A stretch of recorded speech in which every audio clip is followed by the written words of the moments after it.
childbirth, and the emergencies that may occur. So message number one, which we must put in our heads, is that there is a cost attached to any pregnancy. If we are going to be healthy, we must keep something always in our homes, in our pockets. For instance, you need to move, isn't it? You said you want to go to antenatal clinic. Isn't that a cost? And nobody is going to bear that cost on your behalf. So the young people, I hope few, but anyway, those who have now this pregnancy must be supported to think around the environment and what it is going to mean and how much it is going to cost. As this is happening, rising pregnancies, HIV and other STI infections, we know that only a few young people are getting the good quality, comprehensive sexuality education, and they are actually using it. Because if many were getting it, we were hopeful that it would offer them the necessary skills and knowledge that they need to protect themselves from the scourge of HIV, syphilis, gonorrhea, and all those other sexually transmitted diseases. But it also prevents them from getting unplanned pregnancy. Unfortunately, current data shows that only 40% of young people possess accurate and comprehensive knowledge of HIV. There is a slight rise from the 2016 figures, but this is still very low. If the young people who are going to school are still having this low level of knowledge, it means we have a lot more work to do. Because always remember that those two conditions are transmitted in the same way. So you can get either if you don't have enough knowledge about how you get them, or you can get both. So furthermore, adolescent girls and young women are actually more than twice their male counterparts to be affected. Data available shows that 5 in 6 of the new cases of HIV are actually amongst this age group, the 15 to 24. And data still is providing us the fact that of the 38,000 cases of new HIV infection registered at the end of 2020, 14,000 were within this young age group, which makes a total of about 37. And this is quite high. And definitely, there was more infection in the adolescent girls and young women, as we've said, and we need to take this as a serious health SRHR problem for the Ugandan young people and adolescents. Now let's try to look at what the COVID-19 pandemic has done in our communities, in our environments. COVID-19, as we all know, as we have all heard, has exposed and deepened the pre-existing inequalities which we had. Whether they were related to education, it has further negatively affected the education sector. 2 years, for those of you who are in school, are still in or out of school, in proportions which we cannot tell. It has worsened and threatened the decades of progress which we had made, especially in education.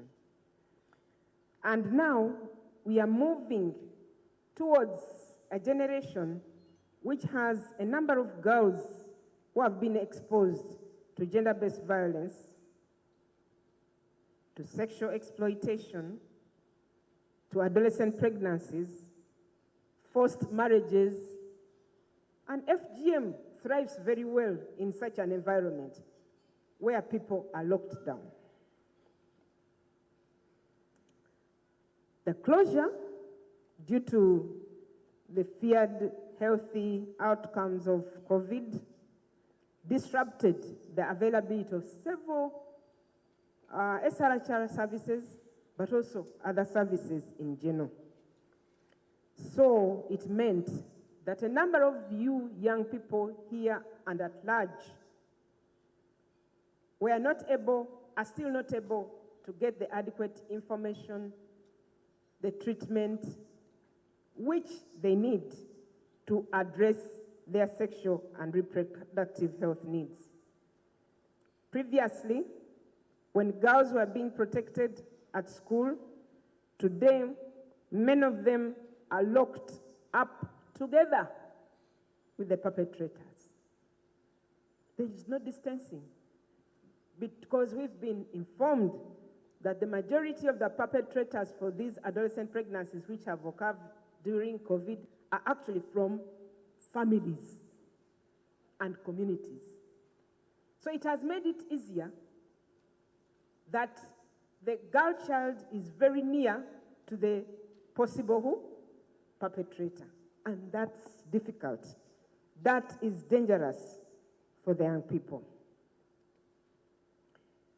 We know also that apart from the sexual and reproductive health challenges that we have received, young people have also gotten infected with COVID-19. Some have even died. Isn't it so? So we've been affected by the COVID-19 pandemic in several ways, healthy-wise, social-wise, economic-wise, as we shall see. The opportunities for any small income, which young people could have started or continue to generate, were actually also affected.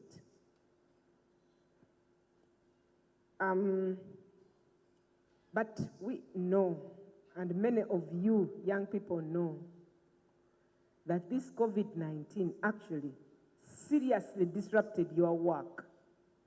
For those of you who have been giving services in the community, going to various humanitarian settings, going to islanders to give services as NGOs, your services which were supporting the Ministry of Health were actually seriously disrupted. Not so? And so, we are having issues with the access. If you look at contraception, because for us in safe motherhood, family planning or contraception is pillar number one. Why? Because contraceptives, family planning, enables us not to get the unplanned pregnancies. So it will reduce on the abortions, it will reduce on the too many, because if you've been getting pregnant now at 14, at 13, by the time you are 20 years, how many children do you think you may have? If you've produced this year, because you know in the 2 lockdowns, the 2 years, did you read about a young girl, I think she's aged 14, who has had 2 pregnancies? Did you read it? Hey, young people, did you read it? 2 years to what? Pregnancies. That's why we are talking about family planning, contraceptives for us. In safe motherhood, we see it as pillar number one. You needn't get an unplanned pregnancy, because an unplanned pregnancy can either move to labor, or can move to abortion, or can move to other complications, as we shall see them later. Ladies and gentlemen and the young people here, unmet need for family is very high amongst the age group 15 to 24. And that was evidenced by the data available for the African region to show that the adolescent birth rate, as we have heard, in the region and in Uganda declined, if you take the total region, by only 7.5%. But for Uganda, it actually increased. And the unmet need for family planning for adolescent girls and young women remains exactly the same as we saw it in 2016. I hope you now appreciate that we need to work, we need to talk about the need for young girls to use contraceptives if we do not want these unplanned pregnancies, even if we are in this current lockdown challenge. Unfortunately, young people's education, which is believed to be probably a very important contraceptive, is now facing challenges. But there is evidence that secondary school education can actually reduce both unplanned marriages, unplanned pregnancies, and actually can reduce HIV. So the vulnerabilities that young women, young boys face when they are not in school are almost doubled, and therefore they get the negative outcomes of sexual and reproductive health. So as a team that is going to come here and send resolutions to the National Safe Motherhood Conference, we need to resolve on some issues, and we need to take forward these recommendations. We as young people, having listened to the current status that we have, we really need to accelerate to support the acceleration of investments in our sexual and reproductive health programs. We need to put more resources, more finances, more health manpower into the services you are asking for, because our numbers are increasing and we need to take care of that. We need to ensure that comprehensive life skills-based sexuality education is also increased. We increase investments in both schools and youth-friendly services. We need to increase access to HIV prevention programs. We need also to focus on the elimination of harmful practices such as child marriage and female genital mutilation. Ladies and gentlemen, we have agreed that COVID-19 has affected our way of life. It has increased school dropouts. It has decreased our chances of taking on services and information which we need. But that notwithstanding, right now in Uganda, we need to ensure that we reduce these challenges through partnering with various other players and stakeholders in the community. Why? Why must we partner? Why must we partner to prevent the unplanned, unwanted pregnancies, the unplanned marriages, the unplanned infections that are amongst us? We need to partner because different players in the community have different roles to play. But also, we know that the negative effects of pregnancy and HIV is huge. We've talked about complications, because all is not rosy. There could be complications due to these pregnancies. Let us make sure that we inform communities why we are asking them to prevent these marriages and pregnancies. Apart from that team, or that group which may have normal outcomes, adolescent pregnancy can actually result into other long-term unhealthy conditions. How many of you, for instance, have heard about difficult labor? Some adolescents do not move well through the childbirth process. And for those who are very far away from health facilities and don't reach us in time, develop a condition of continuous what? Urination and what? Sometimes continuous passing of feces. And the condition we know as obstetric fistula. And it can be for the bladder, the bag that keeps your urine, but it can be a hole in the system that keeps your stool, eh? And so you are continuously passing this out until they do a repair.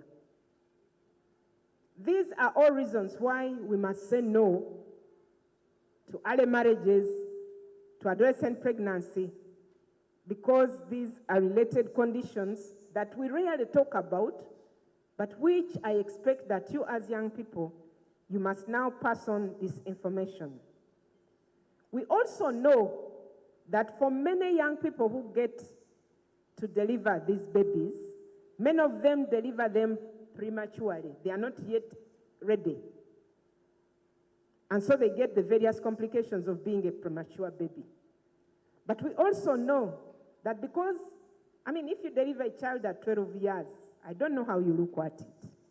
But it's very difficult to mother, to nurture a child when you are also a what? A child. And actually, the growth and development of these young mothers' babies is affected because they themselves do not know exactly what to do. I don't want you to forget that many of these pregnancies actually are not a result of consensual sex. These children have not consented for it. True or false? I think we see same data, and I want to look for it. The 2020 police annual crime report has shown us that Uganda registered 17,664 cases of domestic violence reported to the police. Reported to the what? To the police, knowing that some of them were not reported. And amongst these 17,000 reported,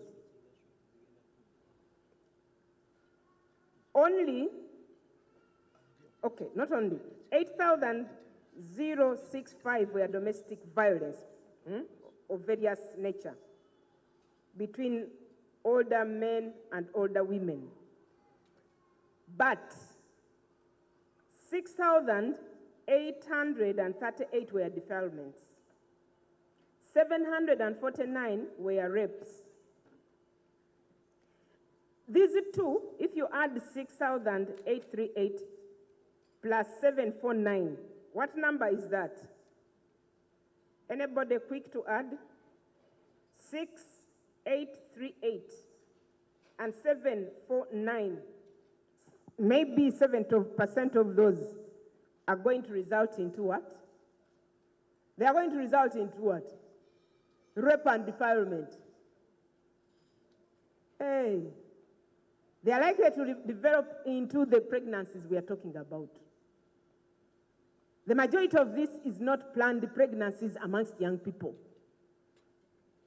It came as a result of being defiled or raped. That's an issue for Uganda, which we as young people should continue to say no and influence policymakers, religious leaders, political leaders, cultural leaders to team up with them to see how we can reduce this. Because we as health workers, we must always think about the preventive perspective. Very as important as management. Yes, we are asking the Ministry of Health to provide quality, safe motherhood services in the health facilities. But as a community, we have a responsibility to be accountable and prevent adolescent pregnancy, because that's not what we wish as a Ugandan population to happen to us. Are we together?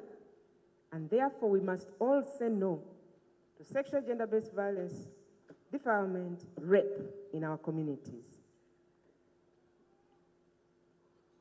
Another closely related area which you must think about, as the Ministry of Health struggles to give quality, safe motherhood services to these people, we don't dwell a lot on the mental health outcomes of this young person who has been defiled, who has stopped school, who probably has been moved from her mother to Jaja. Isn't that what happens?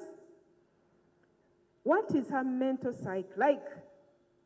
And to what extent, what kind of programming have we set up to begin to address this? The mental health services are rarely integrated in the sexual and reproductive health services. It is time now that we begin to advocate for this integration, because pregnancy carries a certain mental health and psychosocial effect on anybody. But what about this young person who is still really unprovided for, socially unaccepted in most cases? So I hope you will bring forward a recommendation to allow the ministry to start thinking about integration of mental health in maternal and child health programs.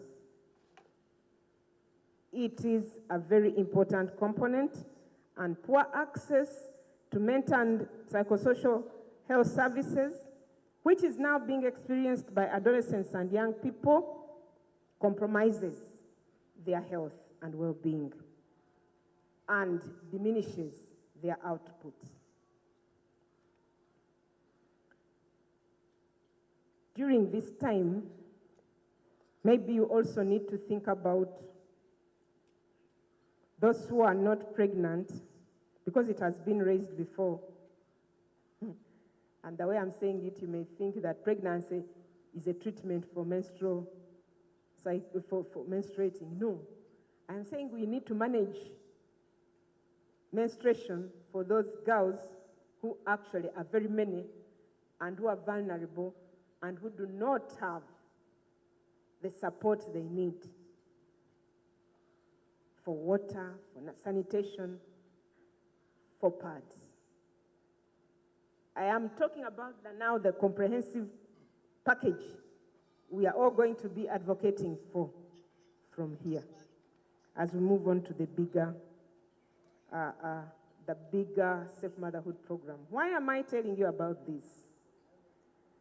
There is some data to show that some girls and communities, when asked about menstruation, some of them did believe that pregnancy is a solution to not menstruating, especially if you are not having adequate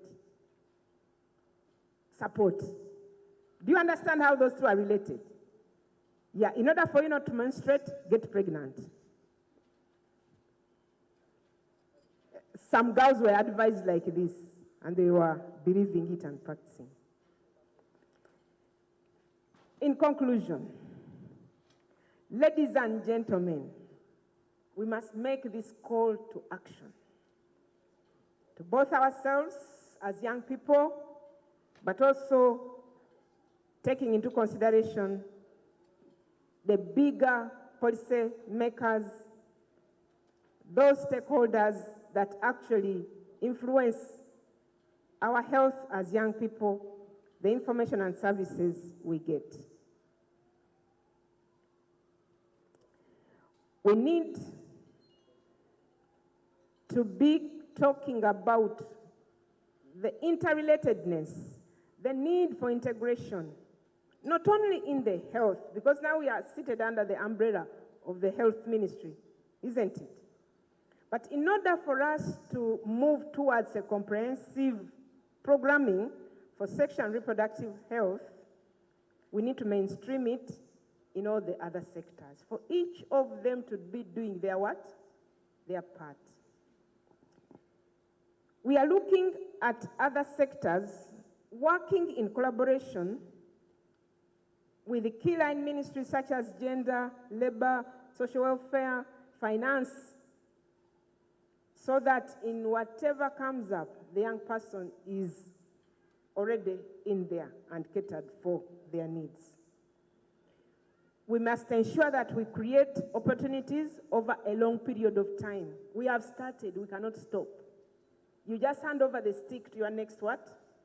Colleague to continue with the work you are doing. So it's going to be a continuous advocacy, a continuous investment.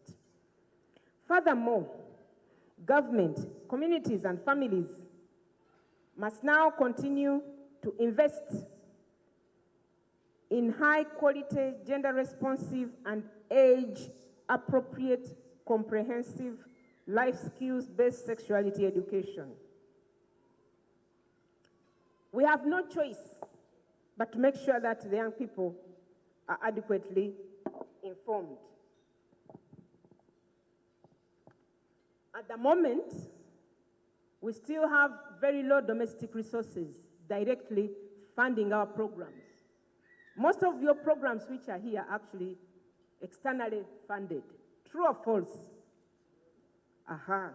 So you need to mount an advocacy agenda to allow for further domestic investment in your programs. We need a lot of oversight and coordination amongst the different ministries, sectors, and platforms to continue to highlight our needs as young people. But you must insist that programs should address gender inequalities, gender-based violence. You must address poverty. Programs must address stigma and discrimination of some vulnerable groups and communities, and go a long way to implement gender transformative programs for boys that reduce negative masculinities. Not only boys, but also men. Because for sure, many of these pregnancies could have had 70% older men and probably 30% what? Young boys. So where are the programs that enable transformation so that we behave differently, we believe differently, we behave differently, we practice differently as a Ugandan population? We have had your call for health workers to ensure that they strengthen adolescent-friendly services, and you need to ask for that. Health facilities should organize outreaches where we are offering services to distant communities so that we can reach you as young people. We also need to ensure that we are reaching out to those special groups of children and adolescents, for instance, who are on the street, for those who are in camps, for those who are moving because there are different problems in their environments. We must support and ensure access to quality primary and secondary education if we are going to give the first immunization doses for poor sexual and reproductive health. We must work a lot with schools and in schools and in the school communities. We want to call upon parents and caretakers to supervise the movements of the young people while at home, as their mobility may put them at times at risk of infection and engaging in risky behaviors, such as unprotected sex, alcohol and substance abuse. The cultural leaders and religious leaders here present, representing a huge constituency that are really the custodians of culture and social behaviors, practices, and attitudes, are in a special position for us as young people to be working with, and we really encourage them to lead the process. Because for many communities, people believe in what culture is saying. You have heard many times people saying, but this is my culture, isn't it? So we must partner with cultural institutions.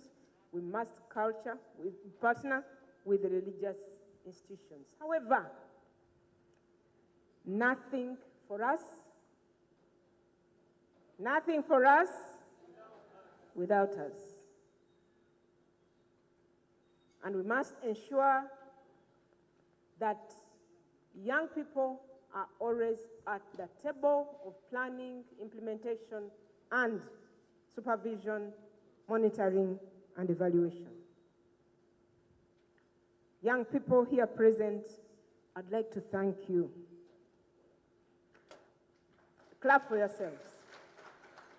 I want to thank all the youth serving organizations that have really made sure that services in one way or another continue, who have moved to dangerous locations, and sometimes we even out the necessary protection they needed. Thank you very much. I cannot mention you one by one, but thank you. I know the work you've done. We need to build more mainstream self-care practices in the services you're taking out there so that you empower those young people. We encourage you young people to identify and keep good company. But this will require, I know, a lot from us to build an environment which is conducive for you. Young people groups which are here, please be active and give help in your communities. Keep them learning about yourselves. Keep yourselves, your bodies and your mind busy. Make sure you are not idle. I think there is an English saying that an idle mind is what? The devil's workshop. Practice good nutrition, no junk. KFC, what am I saying? And please exercise and exercise and exercise. At least 1 hour in a day consistently.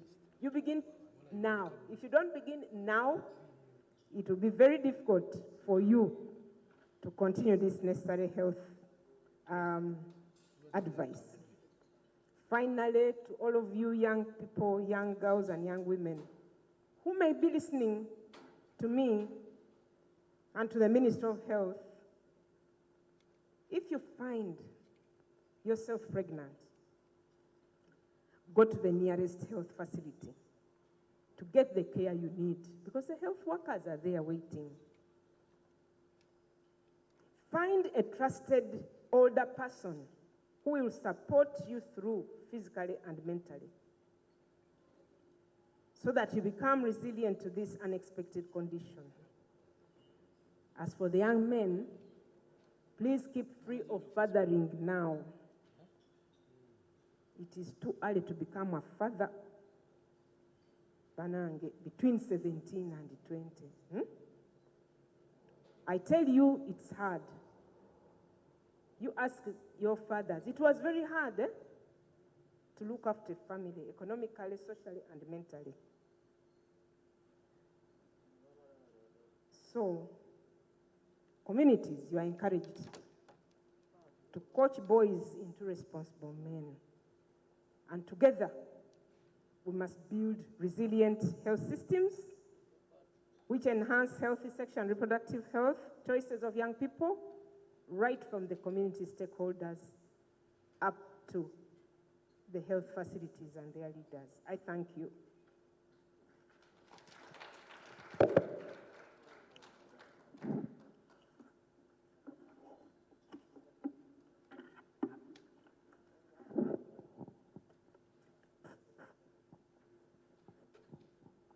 let's stand up and give a very big clap to Dr. Sentumbwe, our keynote speaker for the morning.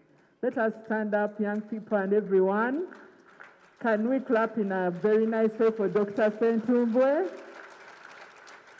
Okay, we can now take our seats.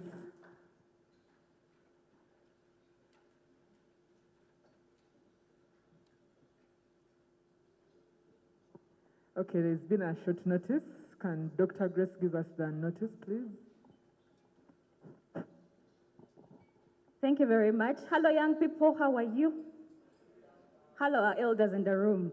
So we are having a working breakfast. I know we are very hungry. So I am moving table by table. Before I come to your table, you have to wait. And I think some tables are already sorted, so I'm moving around. So don't worry, you will be next very soon. Thank you very much.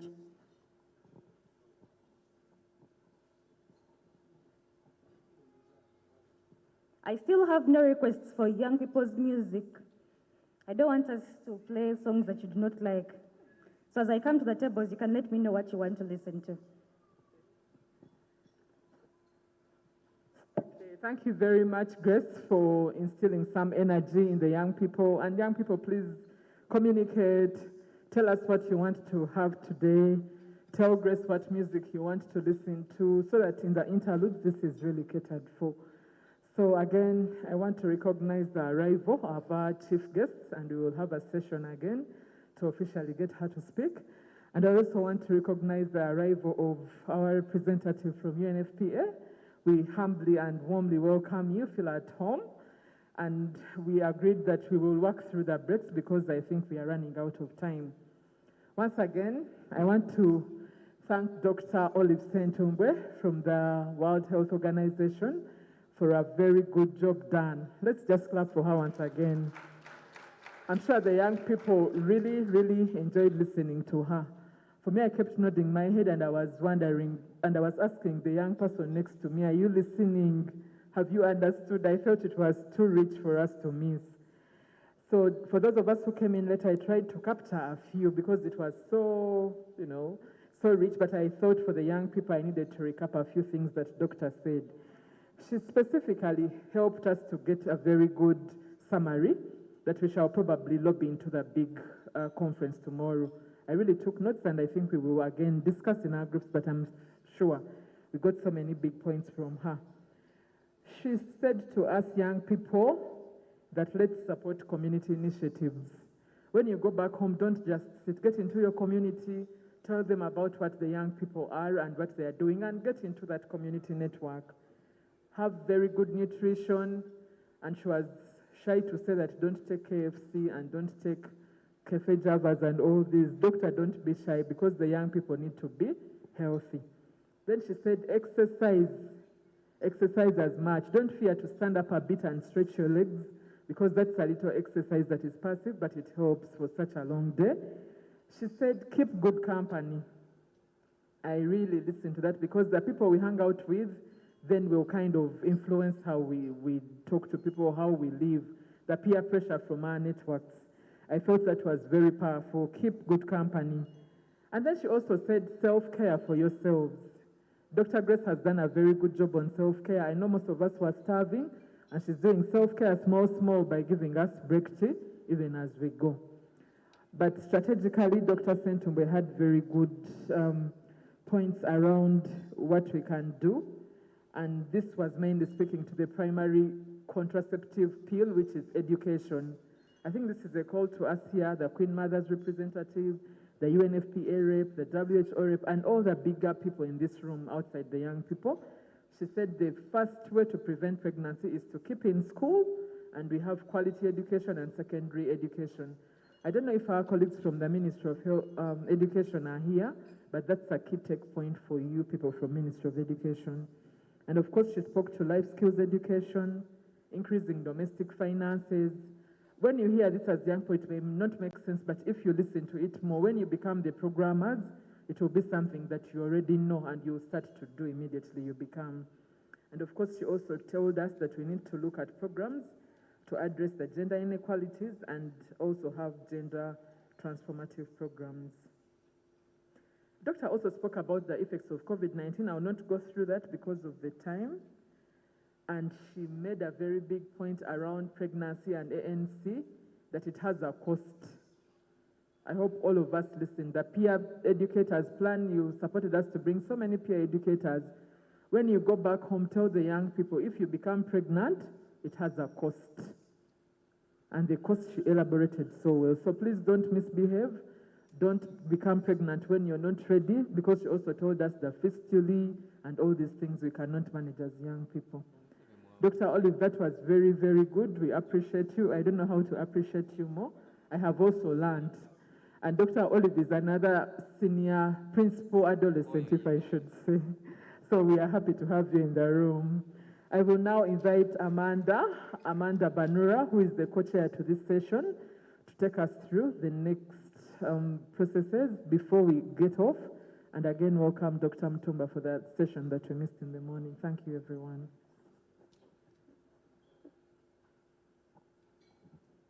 Thank you very much, Dr. Dina, my chair of this session. And once again, thank you to Dr. Olive. I call her family planning mama, senior adolescent as well. Ladies and gentlemen, young people, stand up. Just stand up for a short while. Let's stand up, please, even if you're eating, it's okay. Let's all stand up. Yes, all of us. Thank you. So we are all up. Okay. Stretch. Please stretch. Yes. Good for the body, the blood circulation. Now those who are not stretching, you're going to get strokes here. A big hand clap to our participants online, those who have sent in comments to Dr. Olive. Comments have come in thanking you. We thank you, and those comments will be relayed to Dr. in with time. Because of time, we cannot take them. Please take your seats. Thank you for standing up. You're good boys and girls. At this moment, without much time, allow me to welcome our next young person, and that is, first of all, I want to give a gift to someone who can just give one problem that Dr. Olive mentioned due to COVID that is affecting young people and adolescents. Okay, there's one hand there, but this side seems to be more active than this side. So she's the only one, he or she? There are many. I don't see other hands. Okay. On one table, just is unfair. Okay, 2 tables. That's all. Straight, please. No, I can't see short hands because I'm short myself. So, okay. The first hand. Come running. It is good for your health. Yes. Come running, run. One problem only, and you win my gift.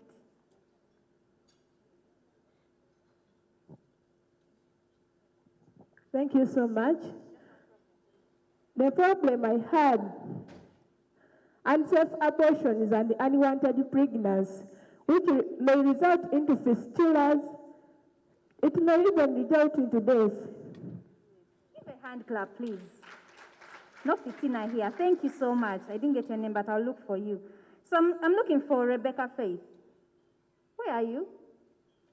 Yes, please come join me. Obugalo. Thank you. She has a poem for us. Let's give her time and listen to her. Thank you.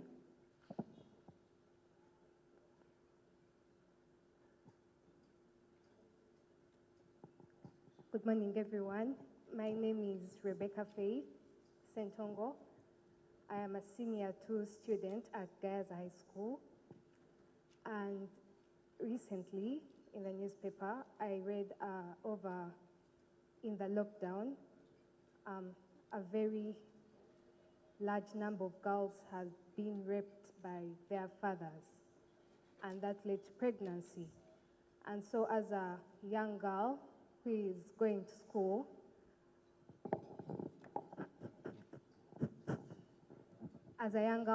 also going to school, I ask myself, how are my fellow sisters out there going to continue going to school? and then also the problems associated with it, like fistula. The fathers don't want to take responsibility, so the best option they offer is abortion. There are so many problems associated with it. So these very many girls, I'm going to represent them in my poem that is entitled, We Have Stories to Tell, because these girls have stories that they want all of you here today to listen to. We have stories to tell, those that cannot be told within 1,000 tales. Stories about the tears that have flowed through the years we have not told our stories. Stories about our sorrow, about the days we saw no tomorrow. Stories about what was meant to be a gift became a misery and a curse because we had no one to love us, no one to care for us, no one to protect us, because when we needed acceptance, we were abandoned by those who were meant to love us. When I was 15, I lost my purity to a man who thereafter failed to accept his duty. In a run from responsibility, the best he offered was termination, and refusal would mean neglection from a man who had promised to love me and be there with me through it all. Now alone in the suburbs of Kampala, I look and turn and wonder what is going to happen to me and my baby. At the back of my mind, I knew 16 was too early to take on this journey of motherhood. But those were my choices.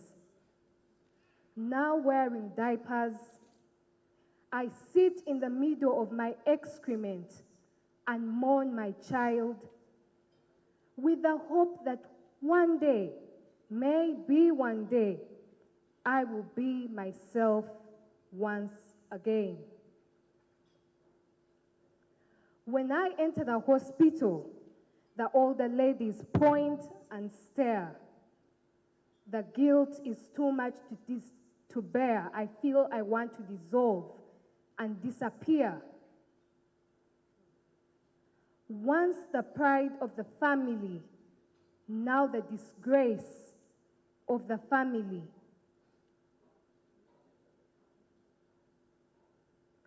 I sit in the line and hang my head in shame as I try to ignore the names I am being called for something for which I am not to blame. My little daughter, my baby, at the age of 14, had her vibrant life end in postpartum bleeding. I screamed and called for nurses as I watched her bleed out. But they were too busy to come and look after this careless, undeserving teenager. As I mourn my daughter and my grandchild, I try to imagine what life could have been like if the nurses had tried to care even a little. Our stories are different, but they come from the same place of heart where we were disowned and damaged by those meant to love us, shunned and shamed by those meant to guide us. You denied me safe motherhood because you saw me undeserving to be a mother, forgetting that sometimes these were not my choices. forgetting that sometimes you put me in this situation because you failed to educate me about what I am supposed to do. Those were our stories. Stories about our pain and misery. Narrating about how what was meant to be our greatest gift became our greatest misery and fear because there was no one, absolutely no one, to love us, care for us, or protect us. We have been silent for long enough, but now that we have shared our stories, please come to our aid. Thank you so much for listening to me.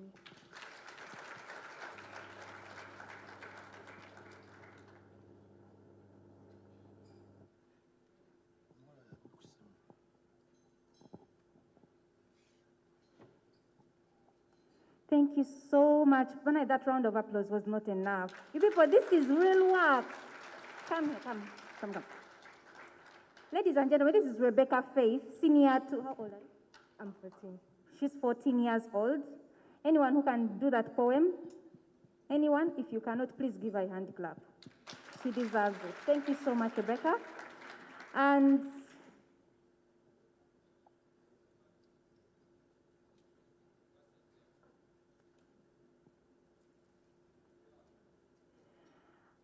okay, so anyone who can give me just one thing that you've got touching to you from this poem. Today, so, hey, okay, today, this column, yes. You can, if you can shout it, the better.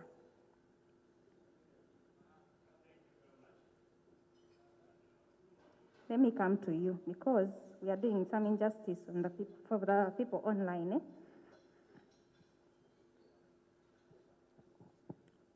Yes, thank you very much. Good morning once again, everyone. Yeah, the issue I've got actually, it is the one that has been touching on my heart. Those health workers who always tend to mistreat the people they are supposed to serve to. If they can mistreat a real mother who is already at the age of serving as a mother, then what about this teenage pregnant girl? Which image will she really get if they mistreat you in that character? So my question from there, actually let me just raise it from here.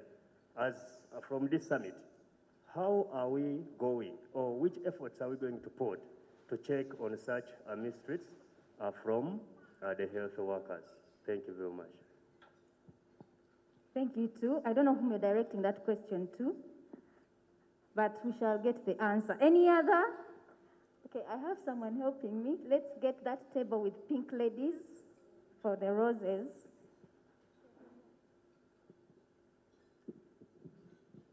Thank you so much. I'm called Sarah Mazi. I come from Maracha district. The issue that touched me so much from the poem is that our young girls are not educated on what they are supposed to do. People look at them and tell them things when they have gone wrong. So there's need for adequate education for the young girls. Thank you. Thank you so much. Yes. Oh, there's a gentleman at the back in Ankara, the other side, yes. No, lady, there, over here. Put up your hand properly so that we see. Both of us are, yes. Thanks so much, Joanne. My name is Samuel from Aristops. The young person verbalized that most of the challenges they get into are because of failures on our part as duty bearers. If we don't give them the environment to learn, to know, to access services, they will run into problems. And then we do another bad thing of criminalizing them, criticizing them, blaming them, and then we don't support them. Trade deco.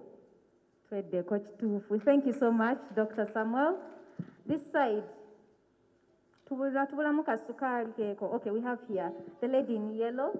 Oh, Thank you so much. yes. For me, what I learned, those people that are responsible for our pregnancies then tend to be careless, hence leaving us stranded. So boys and men should be sensitized. Thank you. Thank you so much. We had over this side. Let's balance the boat. Yes, there's a lady in yellow here.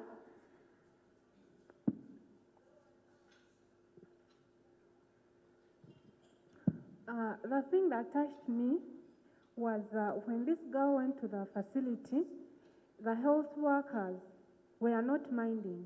I think there is a room or there is a need for training those health workers on how to handle these young people whenever they come to them for help. Change of attitude. Oh, yes. Thank you so much. They point and stare. Yes, this side is more active. Okay, we have the sheikh. Hey, okay. We are going to fly over. Be patient, we are coming. Thank you. My name is Sheikh Ibrahim Yusuf. I'm here as a parent, and I'm also here as a religious leader. The poem has touched me, and on behalf of religious leaders and a parent, I must apologize. We religious leaders,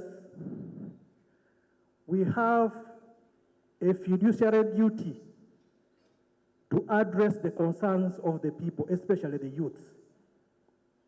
We are supposed to handle the spirituality, morality, and our physiological needs. But we tend to dwell so much on the spirituality and we neglect the physiological needs. When I say physiological needs, it's about food, shelter, sex, which we are supposed to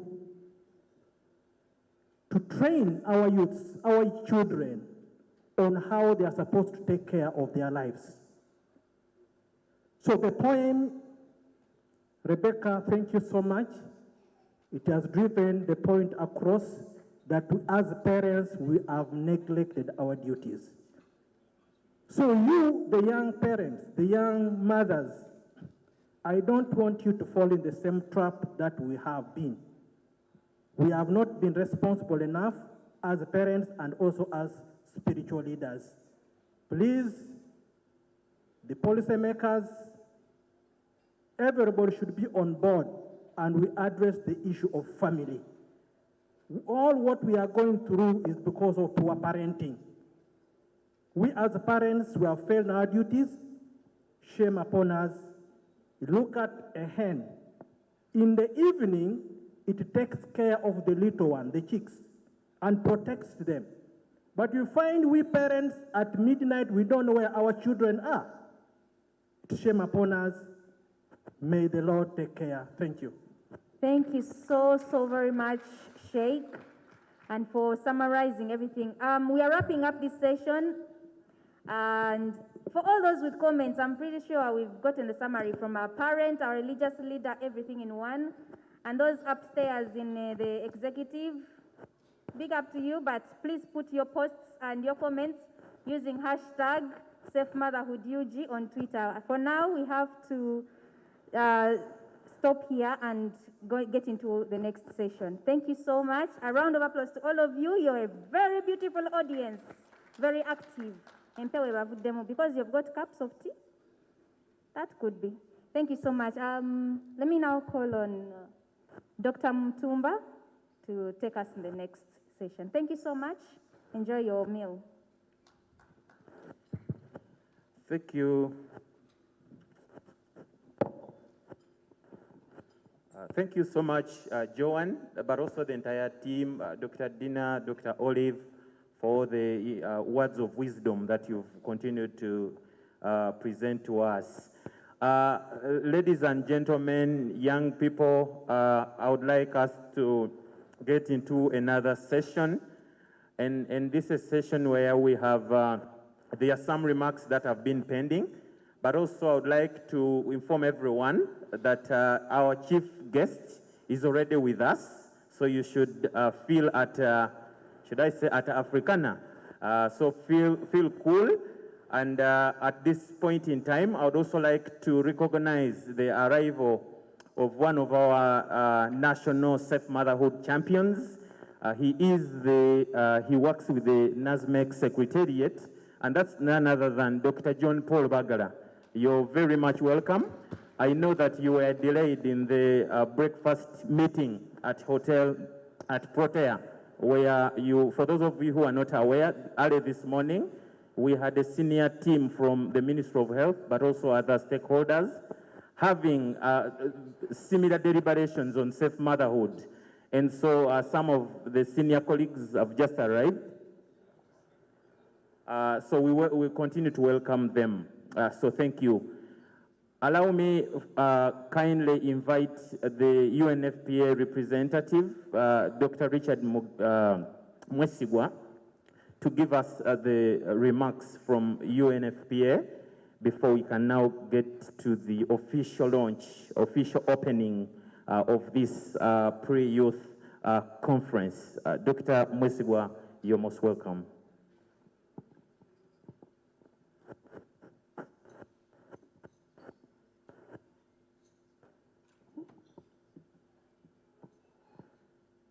Good morning, ladies and gentlemen. It's a great thing to be here, especially our young people.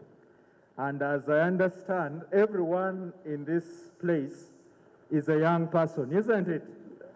So we are all young what? We are all young people. I'm here representing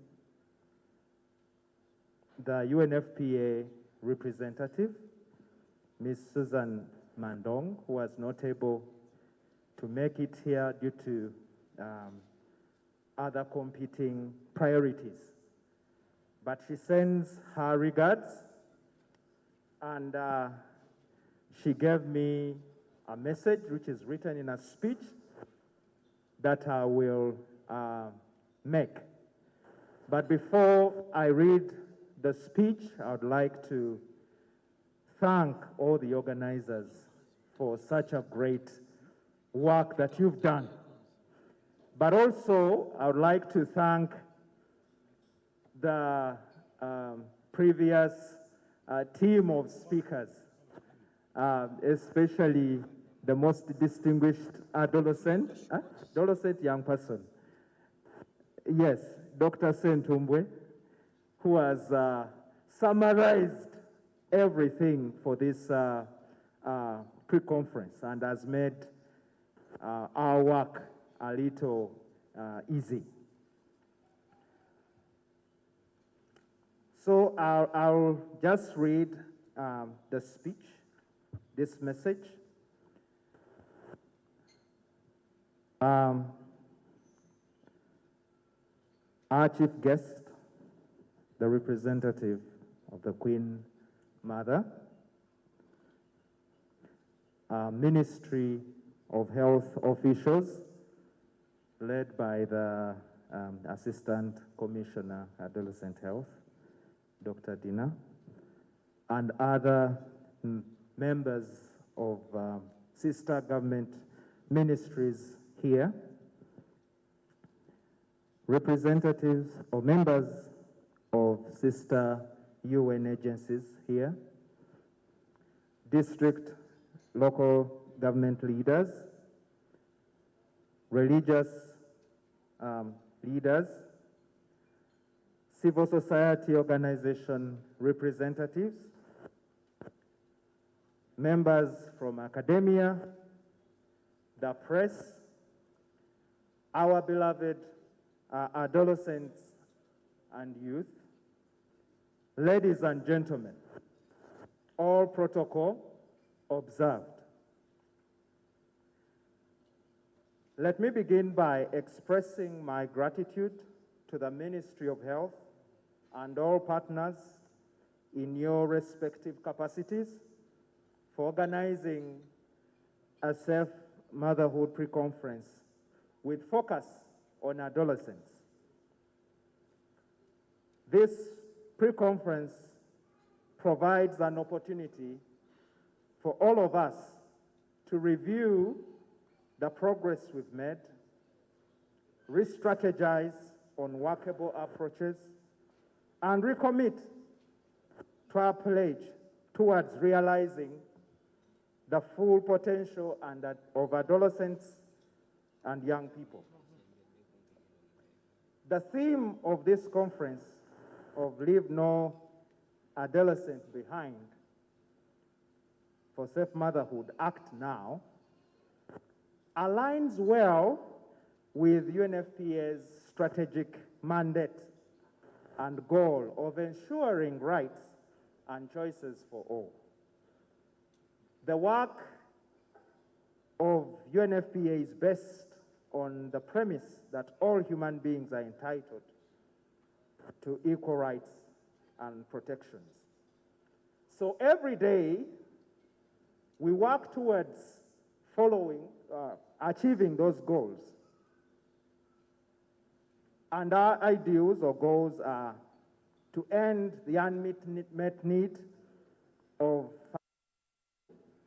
as you heard in the previous keynote address, and to end preventable maternal deaths. 3, to end gender-based violence and harmful practices. And 4, to prevent new infections for HIV. As we all know, Uganda is still a very young nation, with almost or more than half of the population are below 18. So indeed, Uganda is a young nation. Yet, we are seeing a population grow by 3% annually, with each woman expected to produce at least 6 children during her reproductive years. Currently in Uganda, about 3 out of 10 women need family planning, but have no access to these services. Then there is increased risk of unwanted and unprepared for pregnancies. Despite the great improvement in the number of women giving birth with a skilled provider, we still are seeing many mothers die every day in significant proportions, at least 16 per day. And some of these are teenagers. So every mother that dies, 20 of them survive with life-changing complications, including obstetric fistula. We've already said that, the issue of obstetric fistula, one of the complications from childbirth. So teenage pregnancies are indeed an important contributor for school dropouts or dropping out of school, and is one of the causes of death among the adolescent girl. We see that one out of every 4 adolescents have started bearing children. Imagine. About 1 in 10 teenagers are already married. Teenage pregnancies also contribute to increased cases of unsafe abortion, as we heard in the poem, as we heard in the keynote speech. And for Uganda, our abortion rates are a little higher compared to the average in the East African region. So the prevalent behavior that at times end up in unsafe sexual practices. They increase the vulnerability to HIV infections and other sexually transmitted infections. I won't get into the numbers because they have already been highlighted in the previous speeches. So the confluence of these high HIV infections, the unmet need of family planning, the high rates of pregnancy, all these contribute to high risk that even some mothers that may be HIV positive may pass on the infection to the unborn babies. Lastly, the advent of the COVID pandemic and its restrictions indeed has posed a threat to the progress made over the years, as we've heard. And preliminary data shows that antenatal attendance actually decreased for all women. Teenage pregnancies went up. Preliminary data say that increased by 17%. And the extended closure of schools has also increased the vulnerability and risk of these schoolgoers to potential risky sexual behavior, and further increased teenage pregnancies and the new HIV infections in the near future. So this situation calls for accelerated action from each one of us in order to achieve the goals we have set to achieve in the next 9 years. We need to have a review of the targets that we've set for the Sustainable Development Goals, and also the commitments we've made in the International Conference on Population and Development, and also look at Uganda's Vision 2040. All these documents have something to say about the adolescent. So it is imperative that more human resource for health.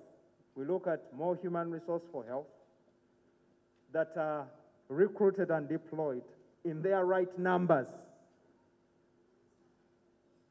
and also with the right skills for adolescent-friendly services to improve access and utilization. So availability of these services could avert unwanted pregnancies and related complications of up to 70%, as some research shows.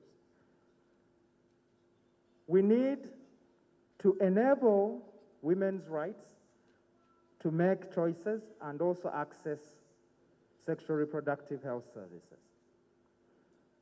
This will require addressing barriers such as poverty, gender inequality,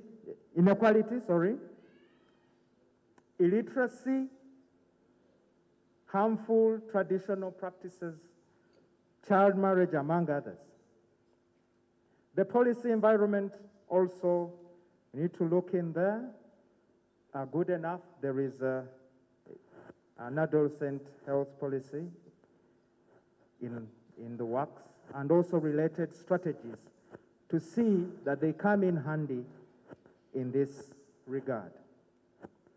Fourthly, we need to collectively build resilience of our health system to ensure there is continuity of services even in the context of COVID, because we've already seen that it is affecting everyone, including the adolescent. Additionally, we have to work towards reproductive health commodity security to ensure that there is access to these products. The previous speakers talked of the unmet need. There are people that need but can't access. We have to close that gap. Then the access to right and quality information regarding sexual reproductive health. I won't belabor that. I'm just reiterating some of the points that have been made. Lastly, strengthen program to increase access to sexual and reproductive health and rights for adolescents in the humanitarian context, because there are those that have been unfortunate by events, either natural disasters or wars, that have caused them to move from place to place. We need to look at those as well, and also some with disabilities, people with disabilities. I would like to reiterate UNFPA's commitment to work and support the government of Uganda and other partners to push forward adolescent and young people's health agenda and ensure that every young person's potential is fulfilled. I conclude with a quote by Valentina Baltak, one of the focal people of adolescent health in WHO, who said, "It is time adolescent health comes of age. Adolescent health is a smart investment. Not only will it improve health and survival in the short term, it will bring benefits for the future. Let's act now." Thank you all for listening to me.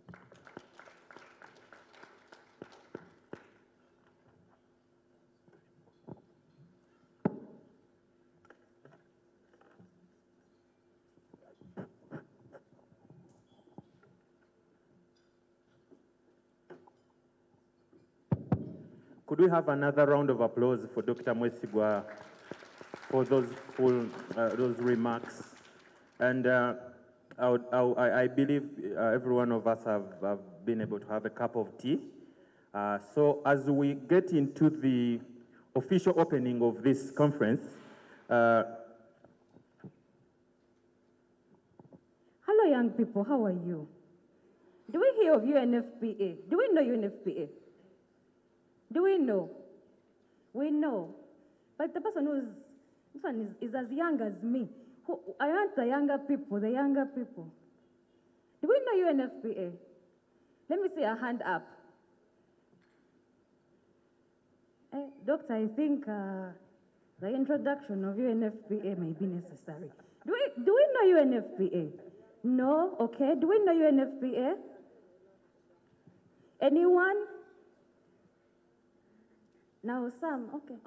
Sam, I have a younger person here, I'm sorry.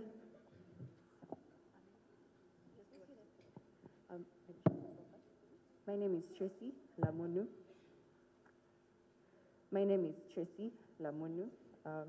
UNFPA is United Nations Population Fund. It is the UN branch that deals with reproductive and sexual health. Okay, thank you very much. What's your name again?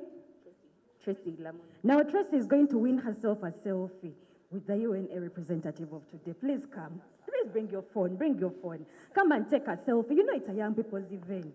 If there are no selfies with young people, then it's not a young people's event. Okay? Thank you very much, Doctor. So here is Tracy. Of all the participants here today, Tracy has taught them what UNFPA is. Please kindly take a selfie. Okay? After that, you tag very well. Okay? UNFPA Uganda. Okay, thank you very much. You can carry on. Wow, thank you. So I would like to invite Dr. JP John Paul Bagala to give remarks on behalf of the National Safe Motherhood Working Group. And also, I think in his brief remark, he would also give us a brief in terms of what has transpired in the morning breakfast meeting that has been deliberating a similar issue that we are focusing on. So Dr. John Paul Bagala, could you give him a round of applause as he comes over and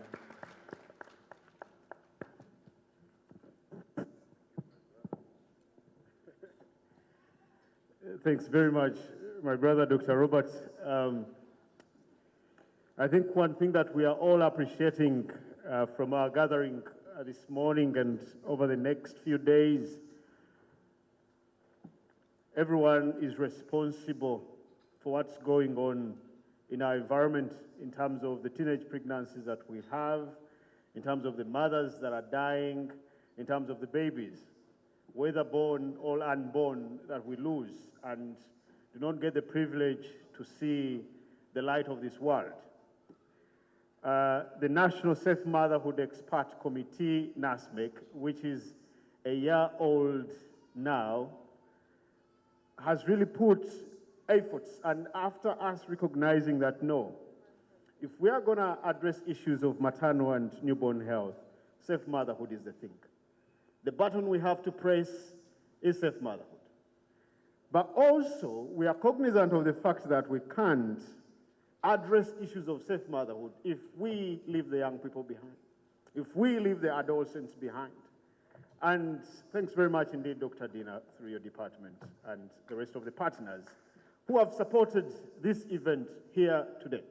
We have to journey together if we are going to address the issues that we have. As the previous speakers have mentioned, I'm a resident obstetrician and gynecologist at Mulago, and I see mothers in Kawempe.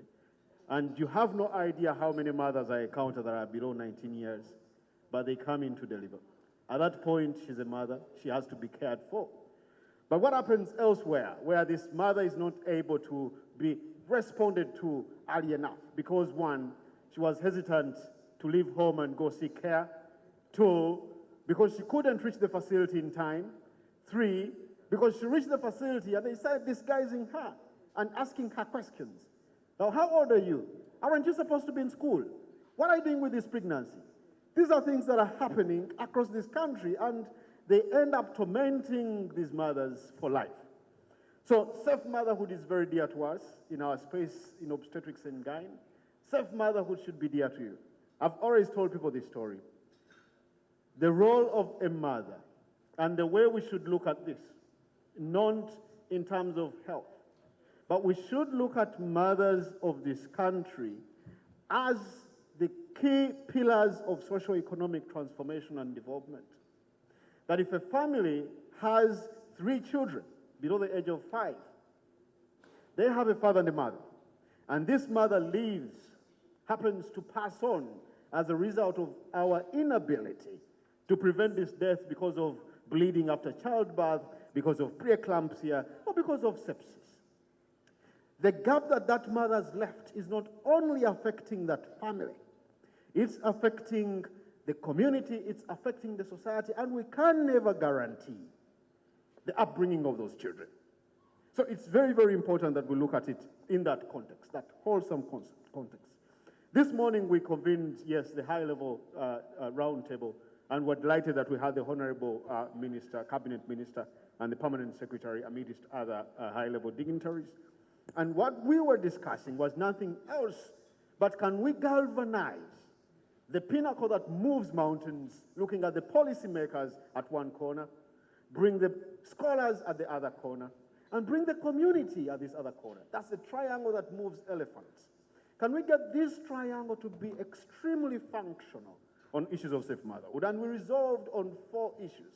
And I was discussing with Dr. Dina that, yes, as the young people out of this meeting, we have to also agree, not so many actions, but let's look at 3 to 4 realistic and doable actions that we are going to move with a lot of energy and momentum over the next year.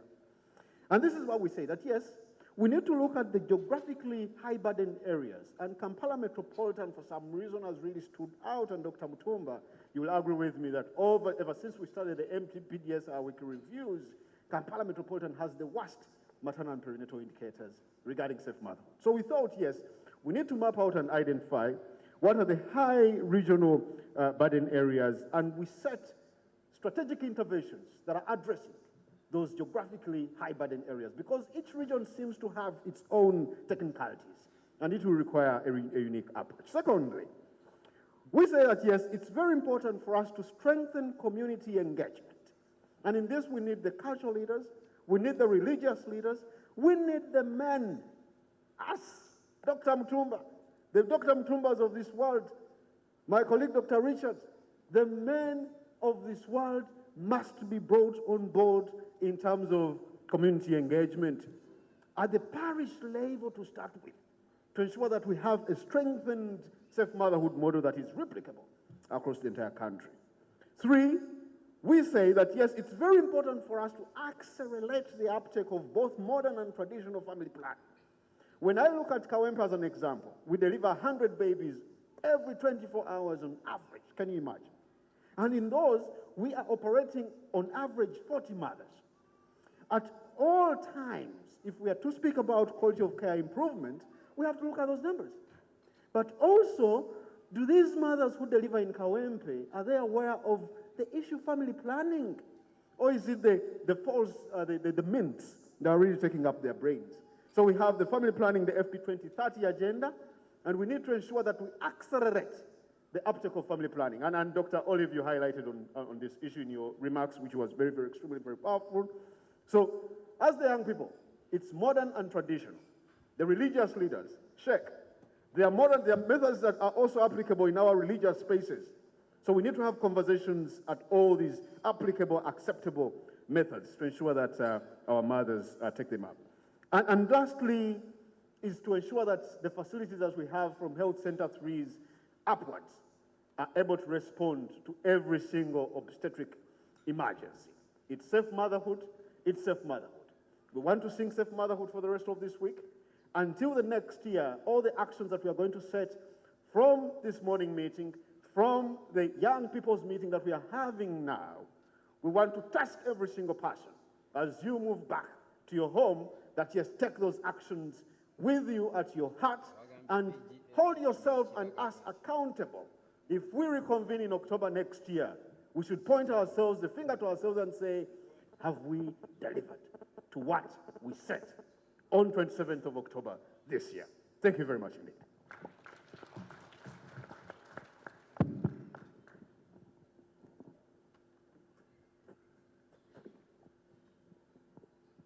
You know, when you see me sticking up, you know the young people have a request.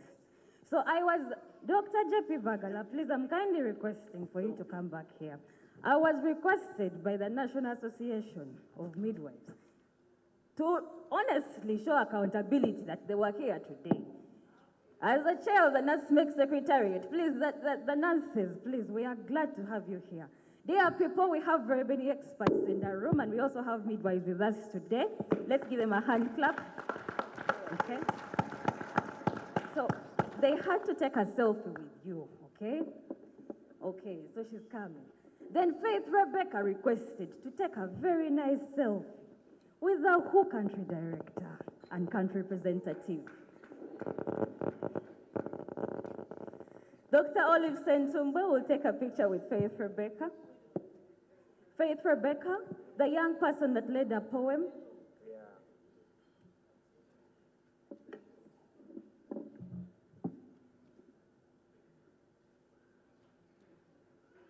Thank you very much. These are midwives. I know the young people always ask, midwives are male or female? We also have male midwives, okay? And these are people that help us bring the life into the world. Thank you very much. Yes, Faith Rebecca is here. Young people who, if you don't give me a request, you will miss out on something. We have to show accountability that we're here. Thank you very much, Dr. JP Bagala. Okay?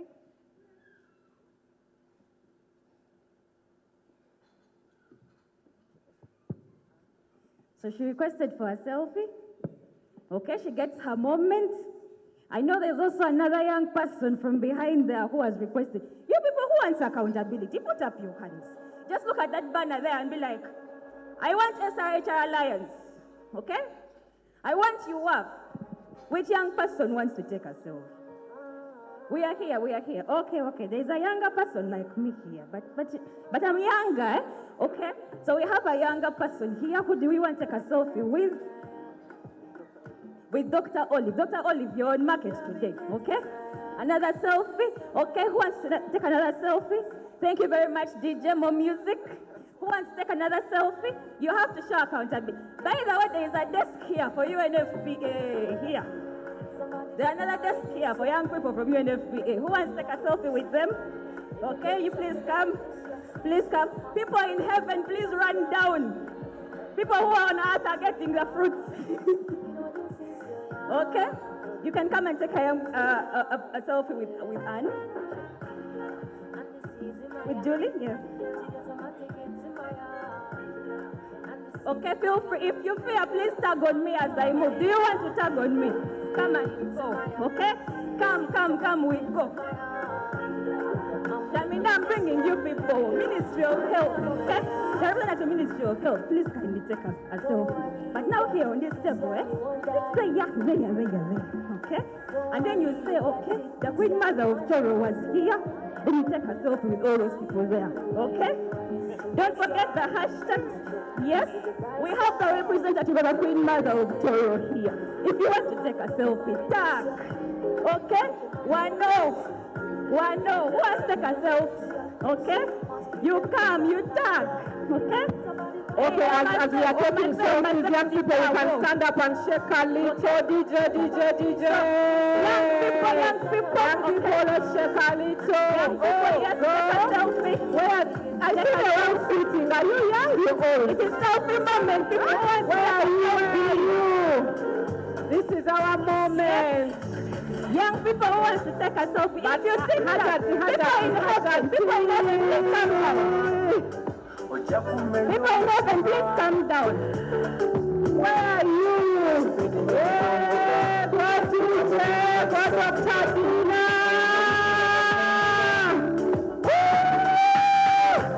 And here a dance for you in front. Here. Hey, who's taking a picture? I don't see a photo. Can you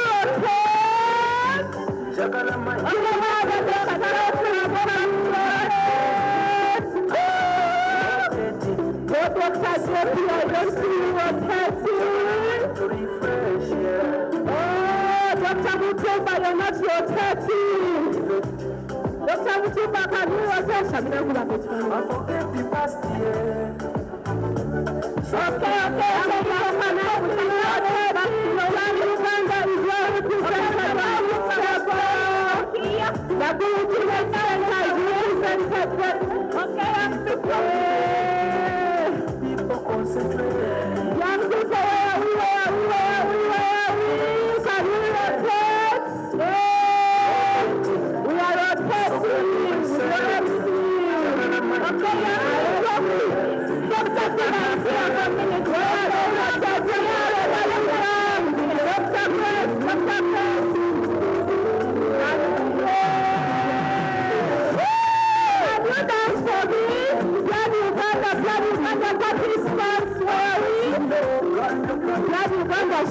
Uganda, people have Dr. Dina in the house here.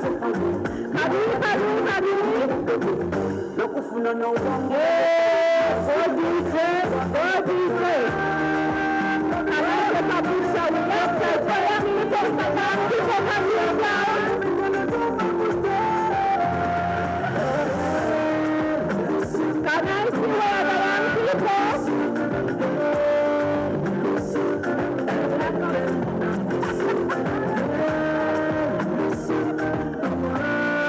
Okay, let's wind up. This has been a good day for us. Dr. why are you leaving me and Dr. Dina? Dr. Dina, go and rotate.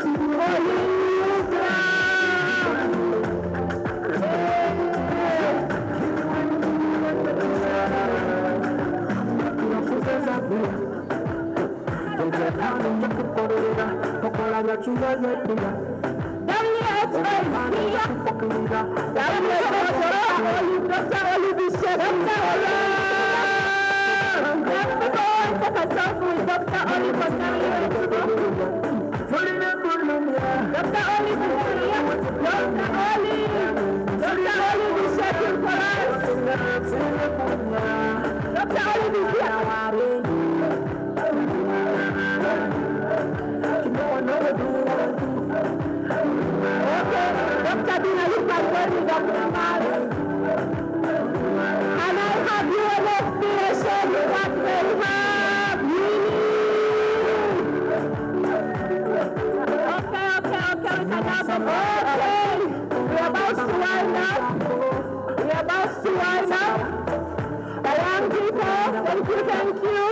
Thank you, young people. Can we take our seats?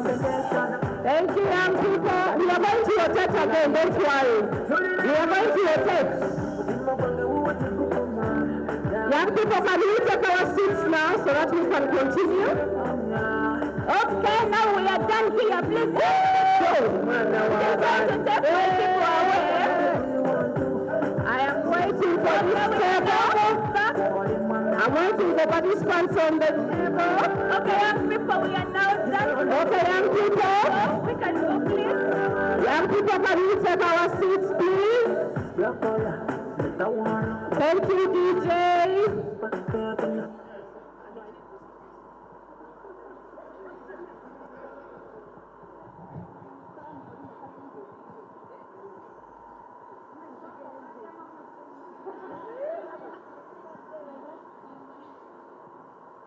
Thank you, thank you so very much. much. Thank you very much.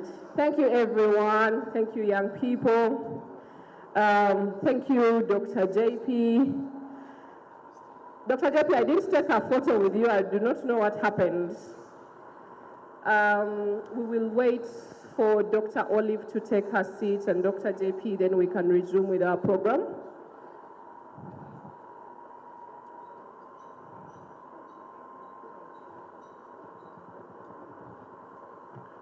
Dr. JP, we're waiting for you.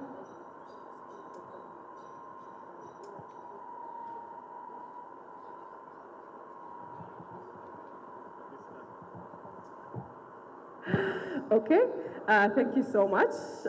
Over to you.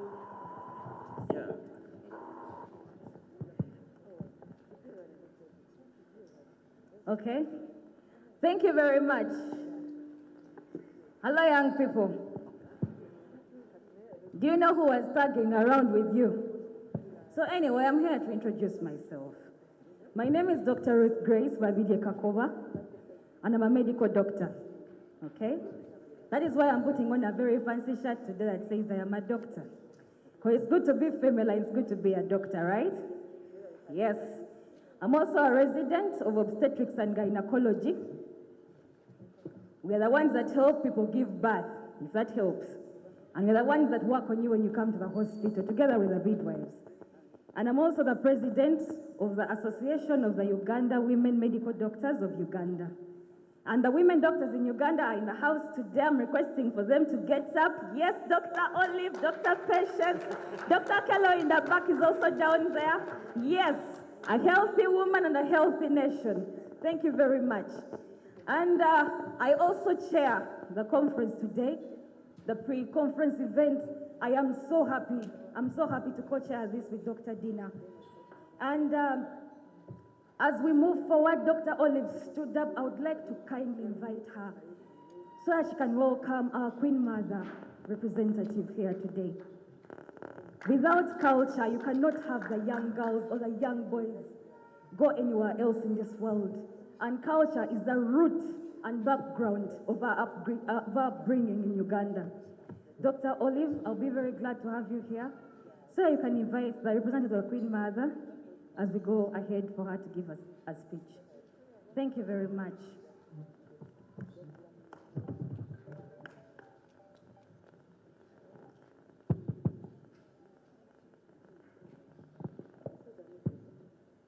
Thank you very much.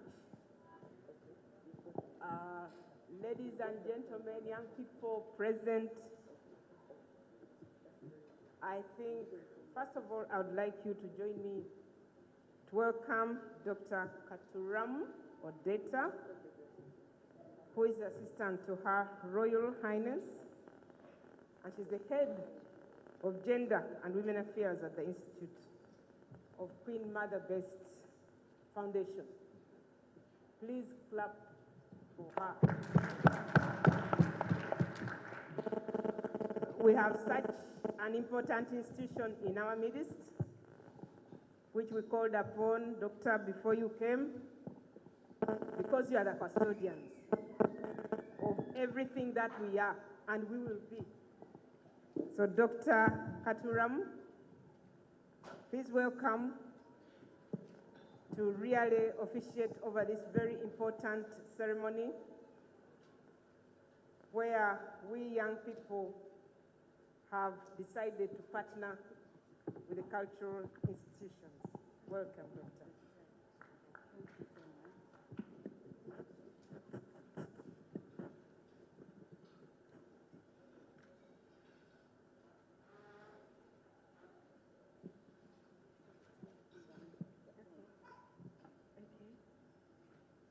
You allow me to remove the mask?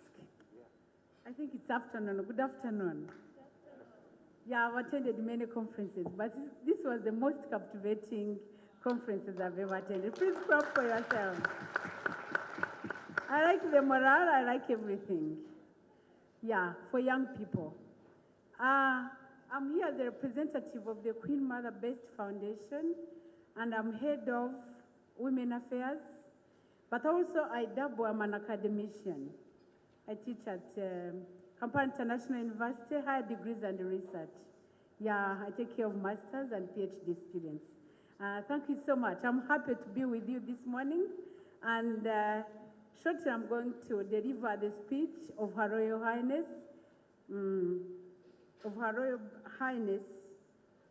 Besti Orimi Kemigisa. Thank you so much. I'm just reading it as she sent it to you, and I hope it will be a souvenir for you.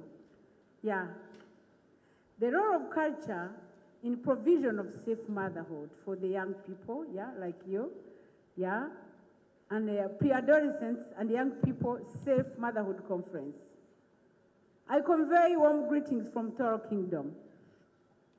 The theme today is what we are and what we are supposed to do for our people.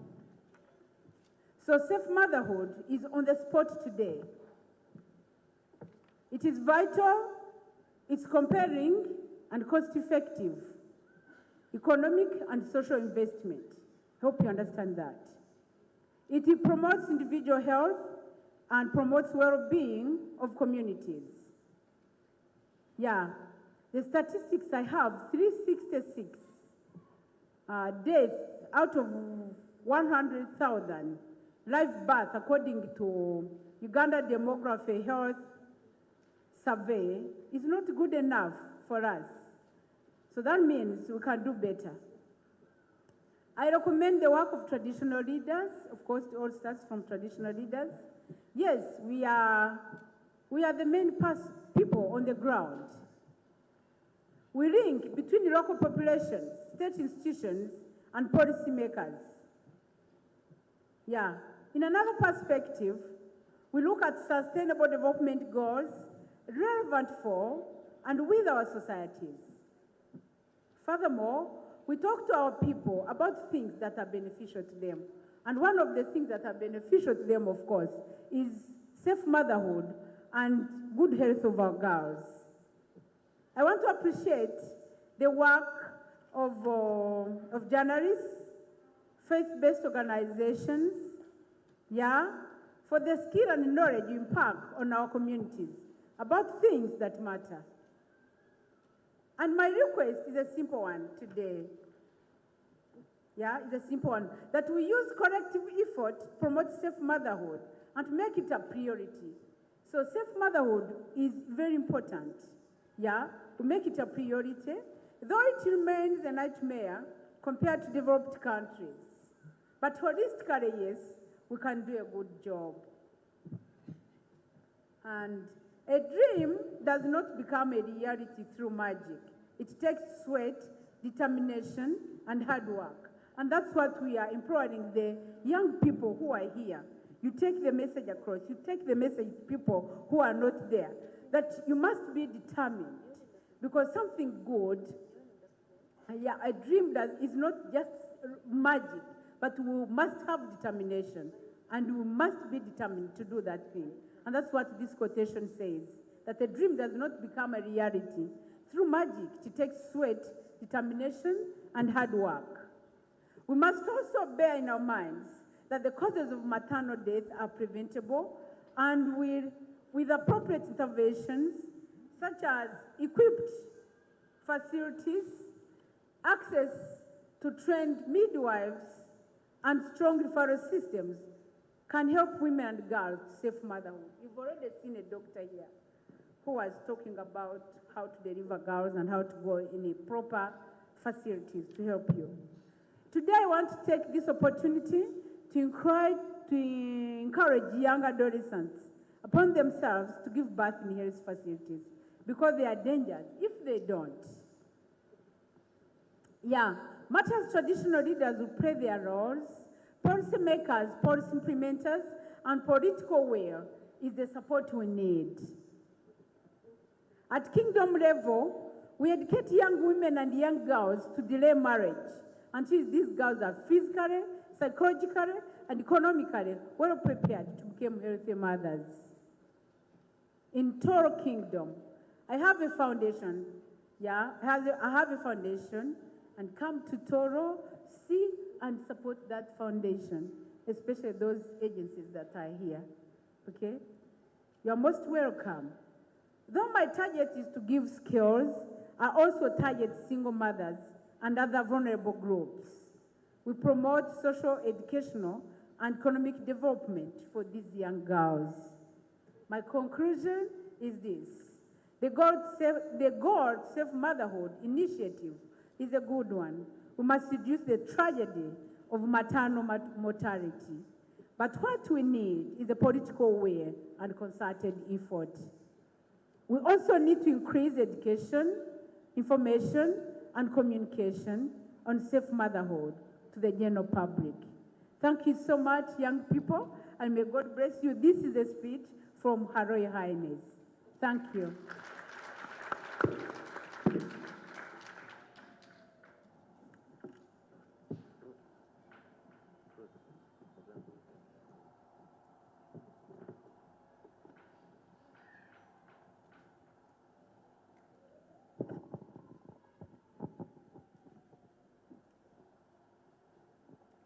Thank you very much.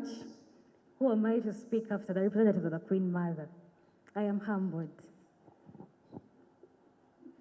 Okay, so dear young people, we've heard a lot about safe motherhood today, and it's about time we go ahead and comprehend what the concept is.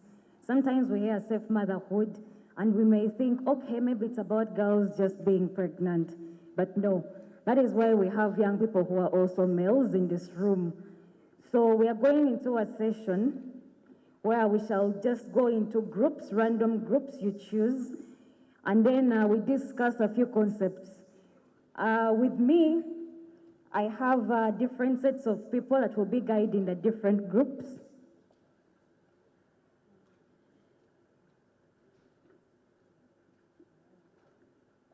Okay, we shall be dividing into the different groups, and I will introduce the people slowly.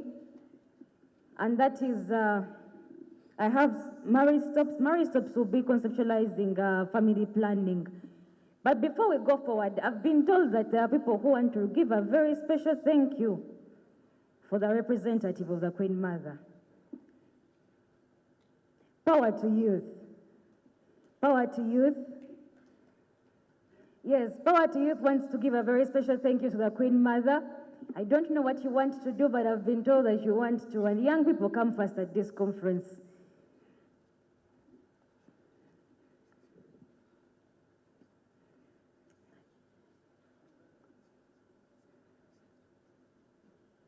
Okay, as Power to Youth comes, so safe motherhood has 6 pillars. And of those that we are discussing today, we chose to focus one on family planning, contraception for young people. So we shall have 2 groups, contraception for young people, that is the females, and then contraception for the males. Okay, Power to Youth is here. Okay, so I've been told you have a very special thank you for her. Okay. Hello everyone. We are going to clap. When I say apate moja, I'll clap once.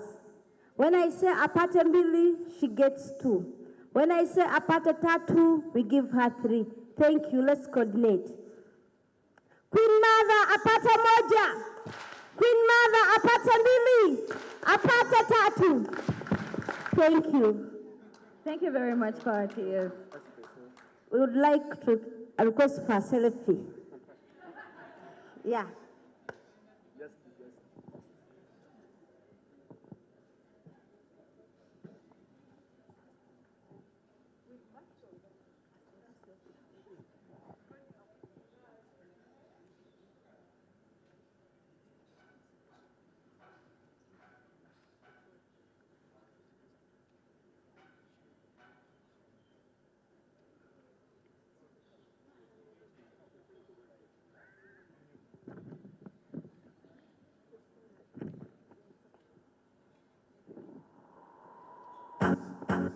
Okay, thank you very much, Power to Youth.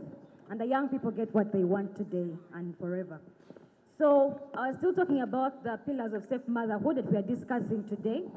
And we do have family planning. It will be led by UNFPA and Marriage Stops Uganda. So from Marriage Stops Uganda, we have Sam. Please, Sam, our other young person, kindly stand up and people see you. The young males in the room, are you seeing Sam? Now the females in the room that want to know about family planning and how males get involved, please, that is Sam to get to. And then for UNFPA, I have Anne. Anne, are you around? Anne? Yes, Anne is there. Please, Anne, stand up and people see you. Yes, so Anne will be discussing family planning. For the young people, yes, thank you very much. Okay, and then we're also going to be discussing antenatal care. We have Naguru Teenage Information Center. Joshua, is Joshua around? Naguru Teenage Information Center, someone put up their hands. Okay, good. So who's going to be representing from Naguru? Okay, she's here. Please kindly stand up and we see you. So in the subgroup for antenatal care, please, that is the group. And then we also have post-abortion care. Post-abortion care is going to be led by UAF. Okay, perfect. She's there. Please kindly stand up. She's going to lead you through that so that we understand. We lose very many young mothers due to unsafe abortions. Please join the group so that you can learn a few things of what to do to help yourselves.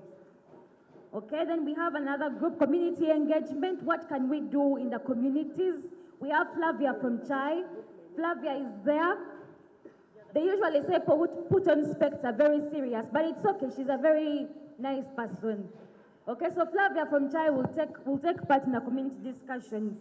Now, as we are going into the subgroups, people in heaven, we shall make a group that side. People in heaven, we say hi to you. Hi, people in heaven. Hi, people in heaven. Okay, thank you very much. So we shall have a group there. And we shall have a, okay, Fiona is going to help me split the groups. Yes, and since we have the midwives with us today, we shall have the midwives join each of the groups to guide when it comes to safe motherhood. So young people, feel free to ask questions about your health. Feel free to ask any questions that you would like to know when it comes to maybe family planning and antenatal care, okay? Thank you very much. Fiona, you can take lead. Thank you, Dr. Grace. So as we were taking selfies and having a break, some two people told me one thing, and allow us to do it before we go for the lunch break. They want a dance competition between that table seated over there that has the doctors, and then the 10 young people. And this is we want, the young people are like, okay, these are the people who lead us, these are people who do things for us, but can they match us? Now, Fiona, I do not think they are listening to us. Actually, doctor, I think you should be among those people dancing with. If you're a doctor in the house, there are Yes. doctors in the house. I know they're not looking this side, but I'm going to call them until they look. We are. Okay. DJ. There are doctors As in the house. There are doctors in the house. Okay, I'll start. Dr. Dina Nachibana. Dr. Dina. Let's have Dr. Dina. Dr. Dina, as you come at the front. Dr. Richard Mugahi. Dr. Dr. Richard Mwesigwa. Dr. Richard Mwesigwa. Namagembe. Dr. Namagembe. Dr. Namagembe Mels. Dr. Mutumba. Dr. Mutumba. Now, young people, let me tell you, the doctors you have in the house today are going to ask committee. Are we ready? Are we ready? Are we ready? Where is Dr. Jeffrey, Dr. Oli? Dr. Patience. Dr. Patience. Where are you? Dr. Young people, can you see how they are dancing? Dr. Akelo. Tell me if they can win you guys. They surely can. Dr. Patience Atira. Roslyn. Dr. Patience Atira. Yes, Dr. Patience, Roslyn, please come and join. Am I leaving any doctor behind? Oh, I'm leaving myself behind.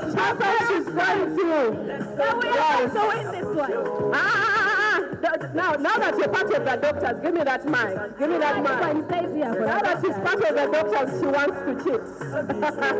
This one stays here for the doctors. Okay, so this is what we are going to do,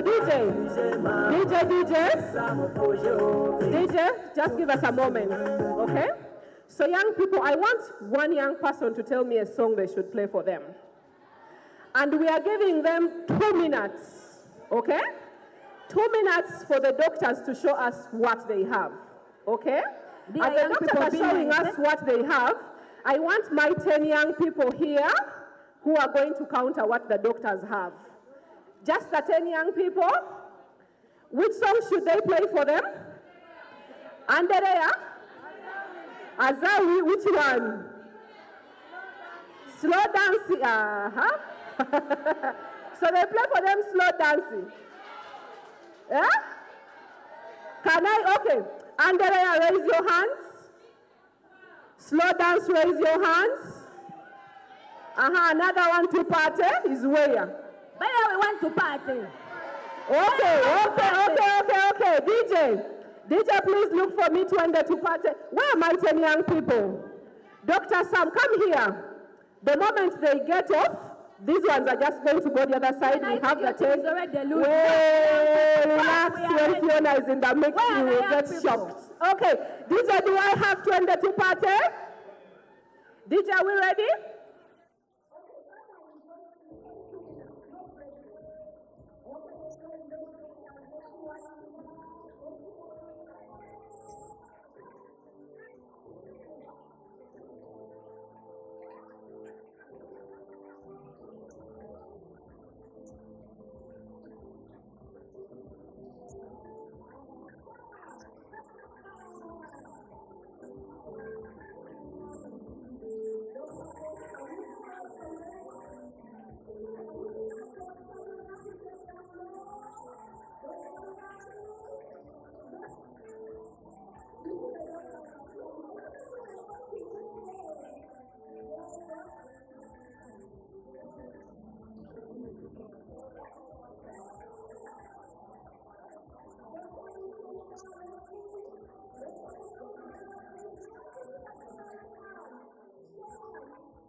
The doctors are playing football for us. Dr. Akelo, Dr. Mwesigwa. Let's see what they have. Dr. Mwesigwa, UNFPA. Dr. Imelda. Where?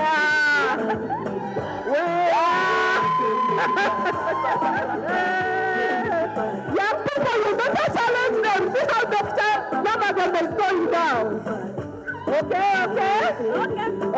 have one. No, you haven't. We have one. They are still dancing. Dr. Dina. No, Dr. Dina has not yet. Dr. Dina. Let's see what they have. Young people, do you think these ones are winning us?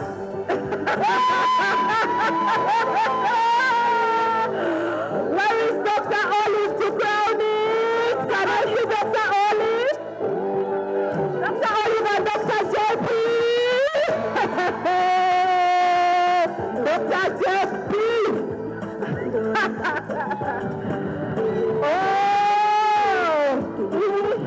Show me what you got. Okay, Dr. Grace, are you done with your team? Is that what you have? Please, we have one. Okay, thank you. Let's clap for them. What do they have done? Now, can I have the doctors just step aside there? Can I have the young people here? Dr. Grace, go with your team there and wait for us to show you. Where are the young people? Which song do the young people want? Which song? Young people, which one? Which one?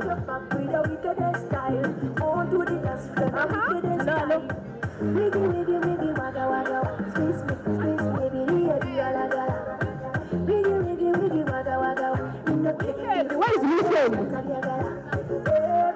Weekend, okay, DJ? Young people, please don't miss. What's kachumbari? Where? Give us kachumbari, young people. Young people. Doctors, you had your chance. Let's show you how we do the kachumbari dance. DJ, where are you? I even have a young representative. Okay? Let's take it. Kachumbari. We don't want that one. We want kachumbari. By the way, Fiona, we are going to call it.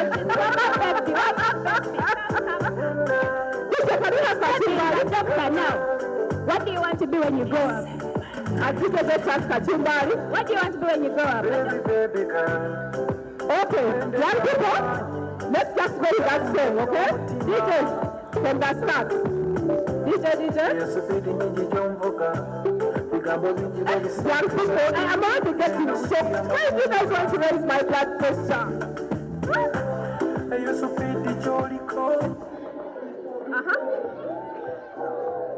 Yeah, that one is for the doctors. We want to show the doctors how we do it, the young people. Let's go.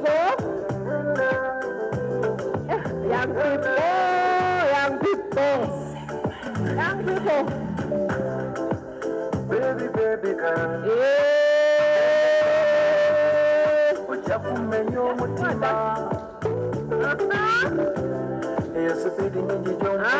Which doctor can do that? Yes, we are sorry.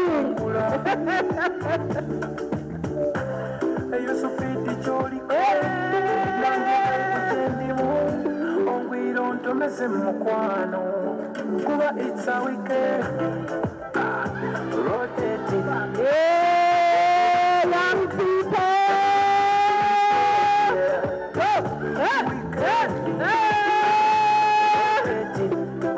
So baby, reset it. Jagala mind to refresh. Oh, young people. Woo! Yeah, that's the winner. We can close the bus. Young people, the doctors, are you seeing how we do it? We just have one more. Okay, young people, 1 minute and we close. Amanda, where are you?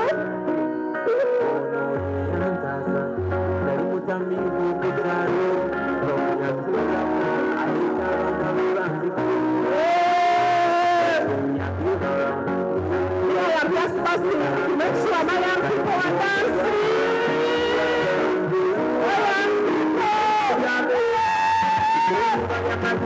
My young person here in the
Young people, as we are in our groups, please watch your property, please watch your bags.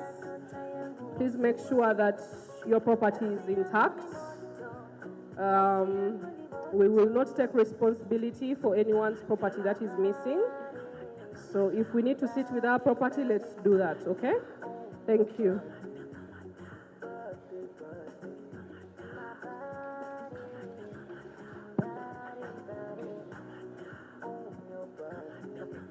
DJ, can we cut that music? Let's just leave the room silent so people can concentrate. Thank you, DJ.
DJ Jed. Look at this face. I know the years are showing. Look at this life. I still don't know where it's going. I don't know much, but I know I love you. And that may be all I need to know. Look at these eyes, they've never seen what matters. Look at these dreams, so big and so better. I don't know much, but I know I love you. And that may be all I need to know. So many questions still left unanswered. So much I've never broken through. And when I feel you near me, sometimes I see so clearly the only truth I've ever known, me and you.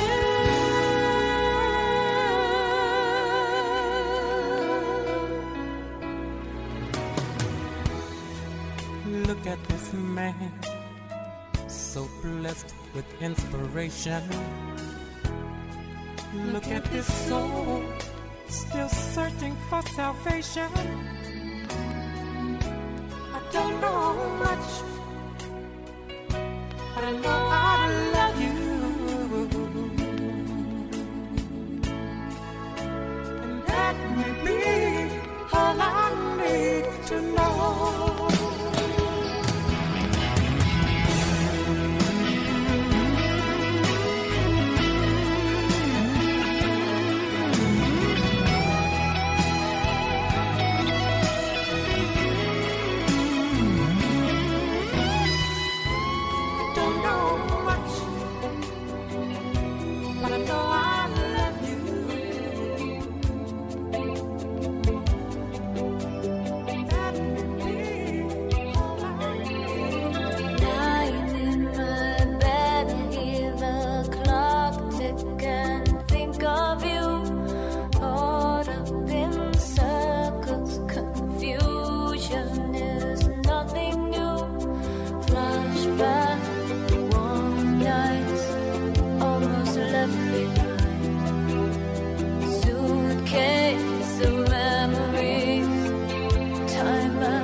Second-hand unwind. If you're lost, you can look and you will find me. Time after time. If you fall, I will catch you. I'll be waiting. Time after time. If you're lost, you can look and you will find me. Time after time. If you fall, I will catch you. I'll be waiting. Time after time.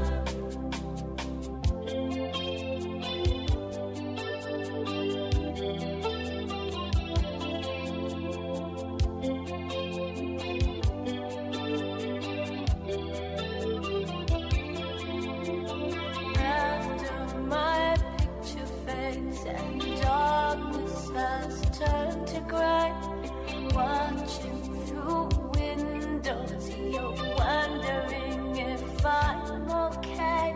Secrets stolen from deep inside. The drum beats out of time. If you're lost, you can look and you will find me. Time after time. If you fall, I will catch you. I'll be waiting. Time after time.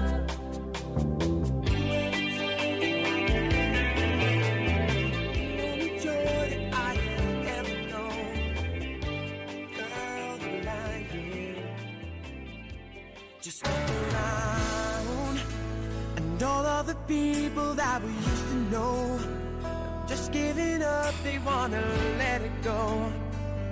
But we're still trying. So you should know this love we shared was never made to die. I'm glad we're on this one-way street, just you and I. Just you and I. I'm never gonna say goodbye, 'cause I never wanna see you cry. I swore to you my love would remain, and I swear it all over again. And I'm never gonna treat you bad, 'cause I never wanna see you sad. I swore to share your joy and your pain, swear it all over again, all over again. Some people say that everything has got its place and time. Even the day must give way to the night. But I'm not buying, 'cause in your eyes I see a love that burns eternally. See how beautiful you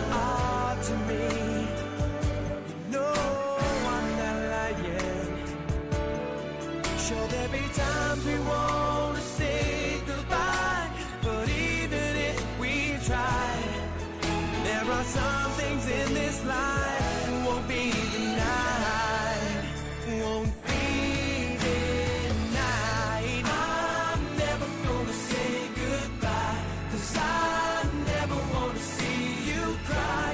I swore to you my love would remain, and I swear it all over again. And I'm never gonna treat you bad, 'cause I never want to see you sad.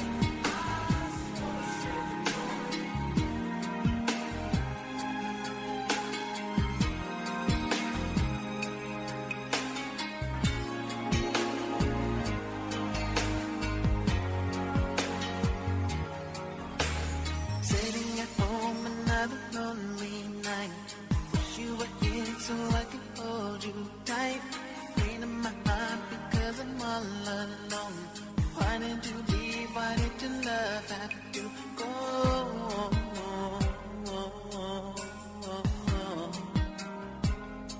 When I would do anything for you, I would.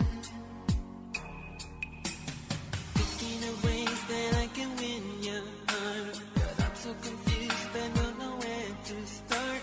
Visions of love forever in my mind. I wait for the day when I can say that love's mine.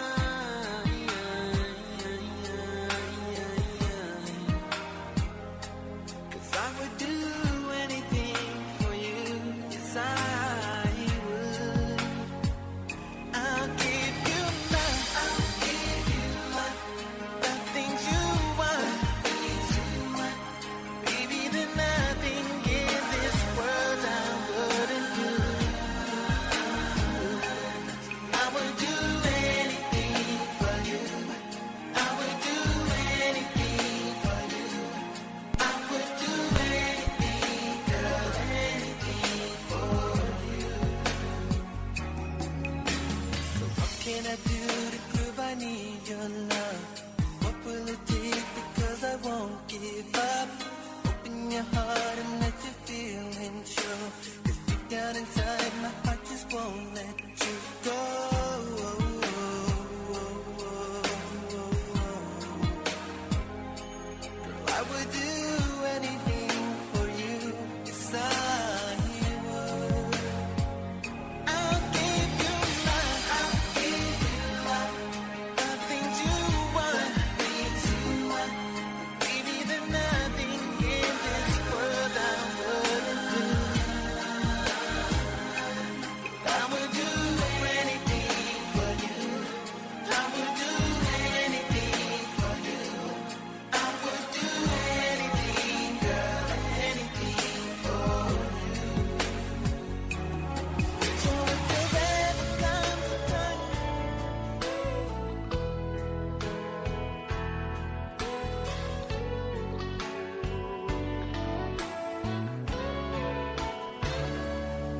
still feels like a first night together. Feels like the first kiss, and it's getting better, baby. No one can better this. Still holding on, you're still the one.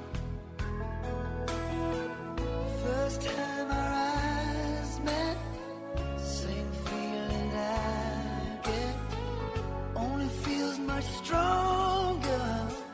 I wanna love you longer. You still turn the fire on. So if you're feeling lonely, don't.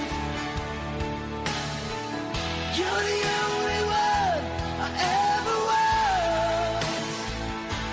I only wanna make it good. So if I love you a little more than I should, please forgive me. I know not what I do. Please forgive me. I can't stop loving you. Don't deny pain I'm going through. Please forgive me. I need you like I do. Please believe me. Every word I say is true. Please forgive me. I can't stop loving you.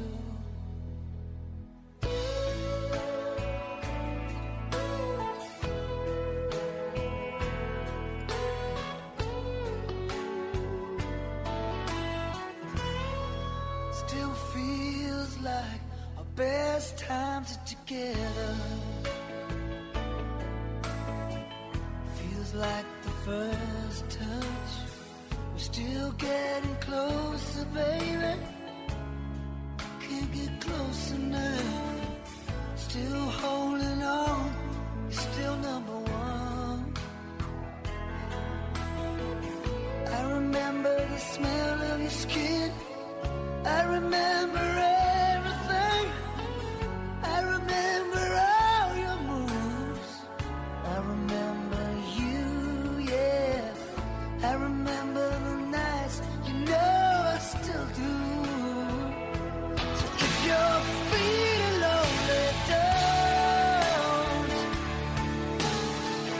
You're the only one I ever want. I only wanna make it good.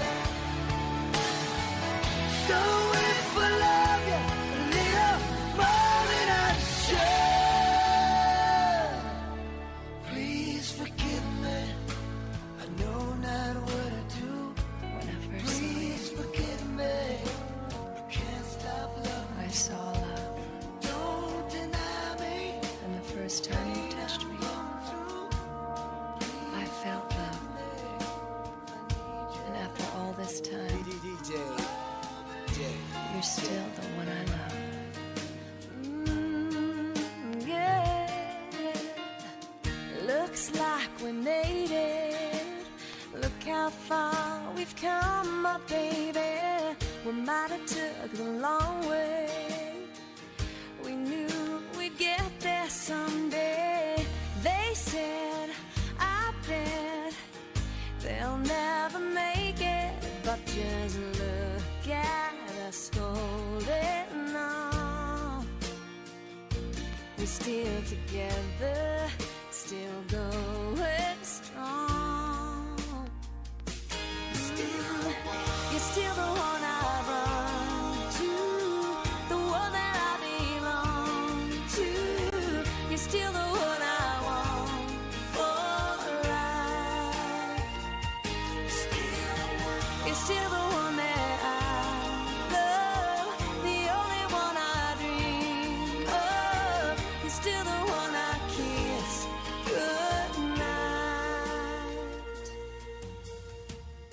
Ain't nothing better.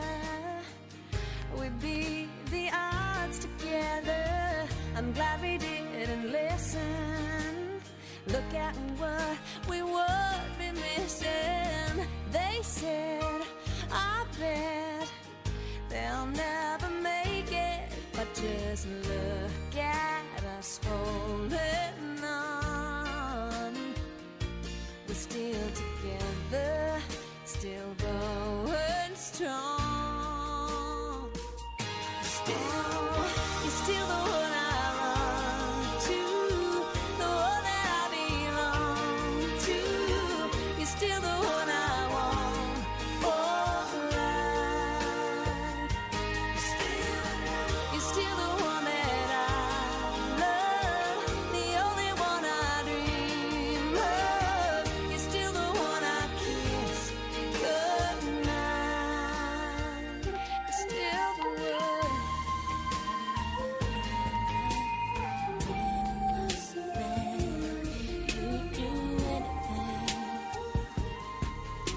To make them understand.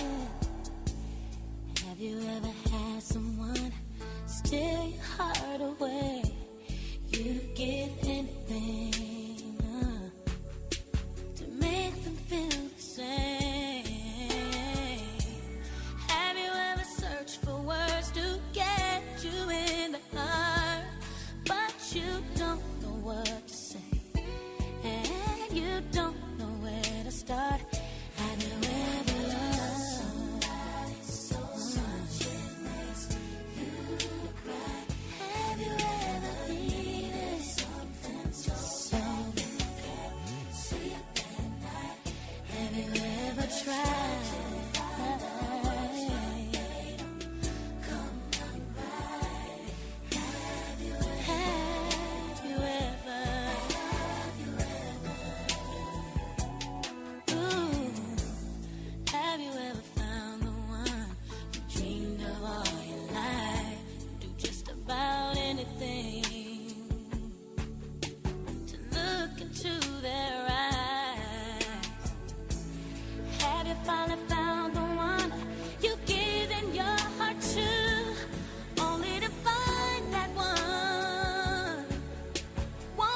from this moment.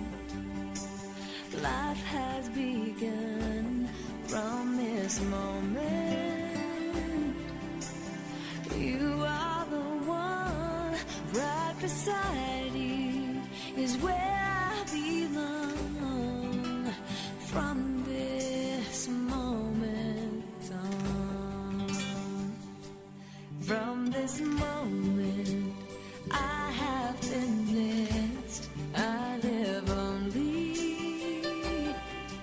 for your happiness and for your love. I'd give my last breath from this moment on. I give my hand to you with all my heart. I can't wait to live my life with you. I can't wait to start. You and I will never be apart. My dreams came true because of you. From this moment, as long as I live, I will love you. I promise you this, there is nothing I wouldn't give from this moment on.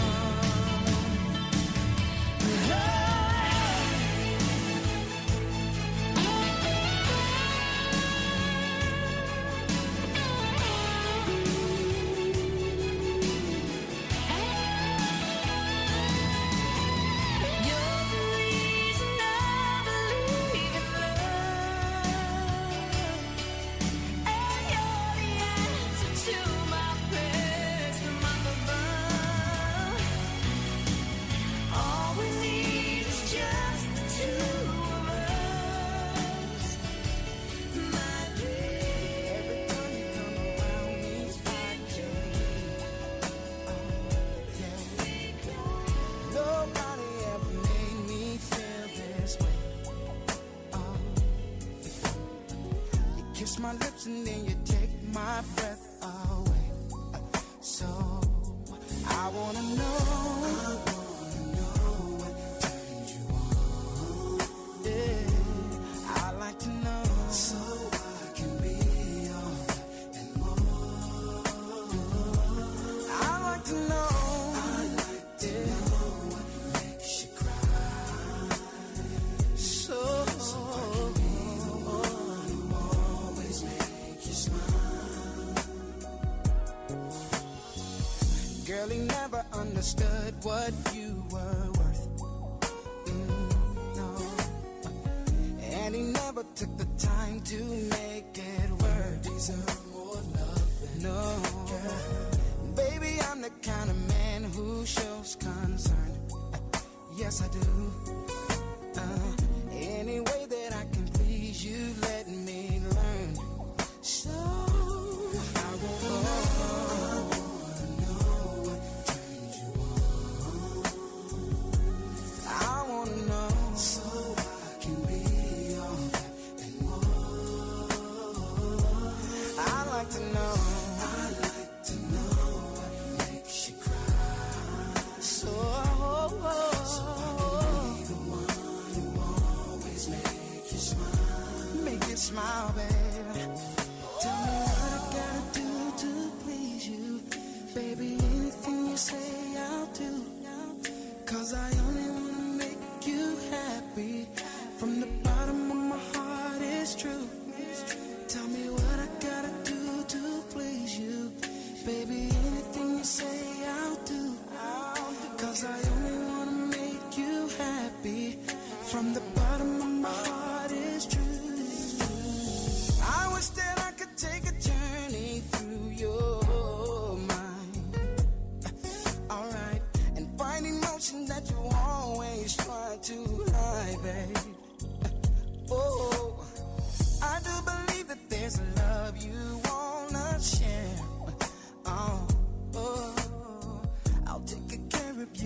DJ Jed.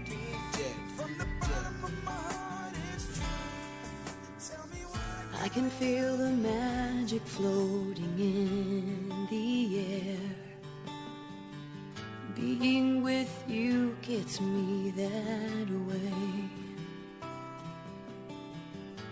I watch the sunlight dance across your face, and I've never been this swept away.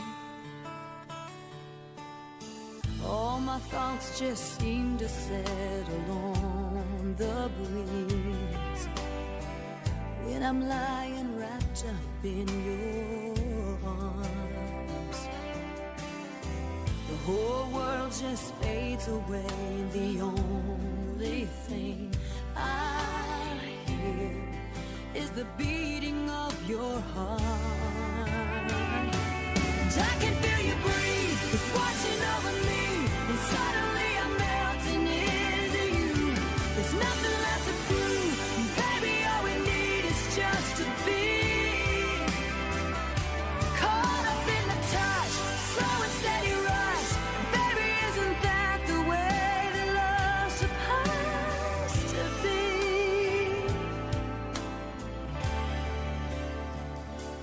I can feel you breathe.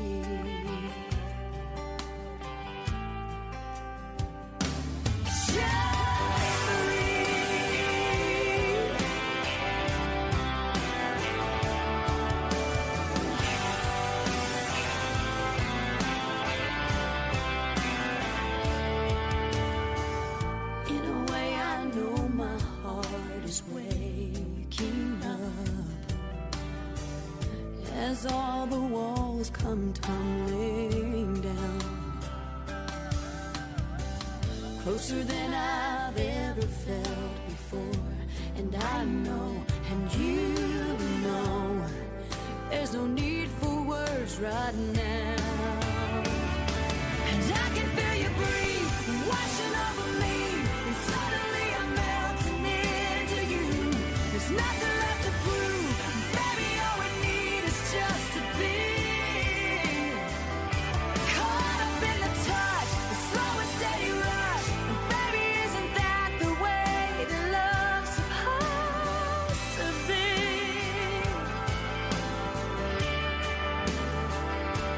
I can feel you breathe.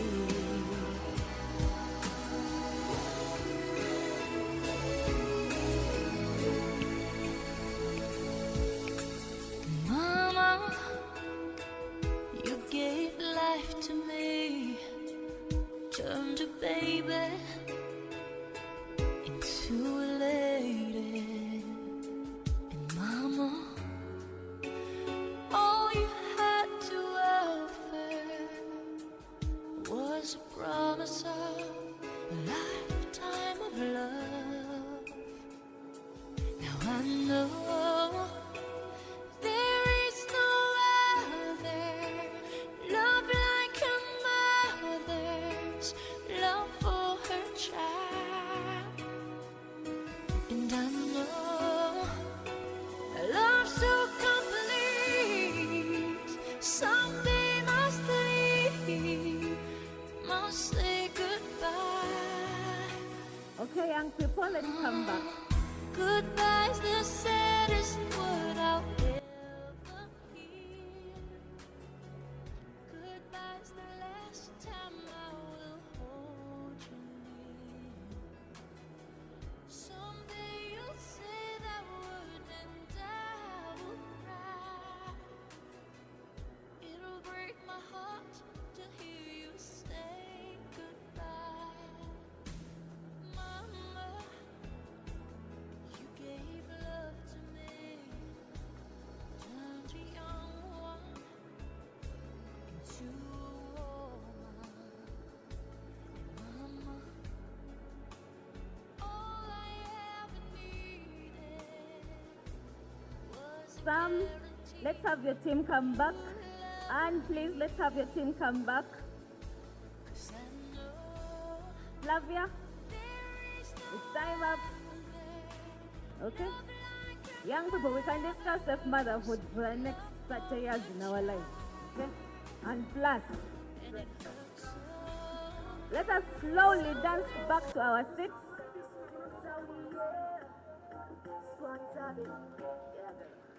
We go dance every day, anytime, anywhere, dancing like oh oh.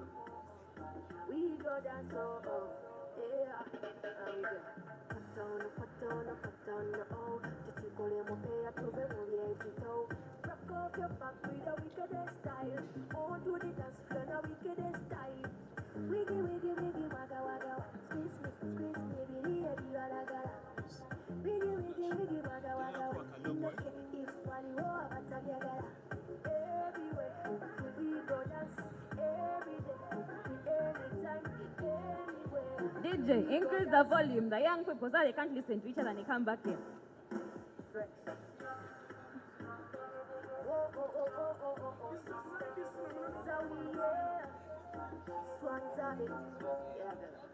We go dance every day, anytime, anywhere, dancing like oh oh. We go dance oh oh, yeah. We go. Put on, oh. Titikole mopea tuve mulie tito. Rock your back with a wicked style. On to the dance floor, now wicked style. Wiggy, wiggy, wiggy, wagga, wagga. Tell me something special today. There, teams, let's come back, please.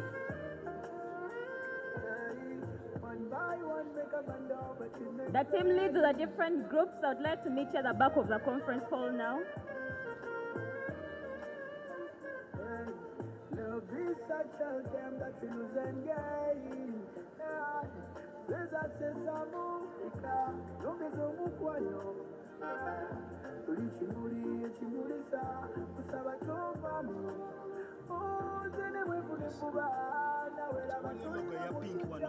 She leads Uganda, but reflecting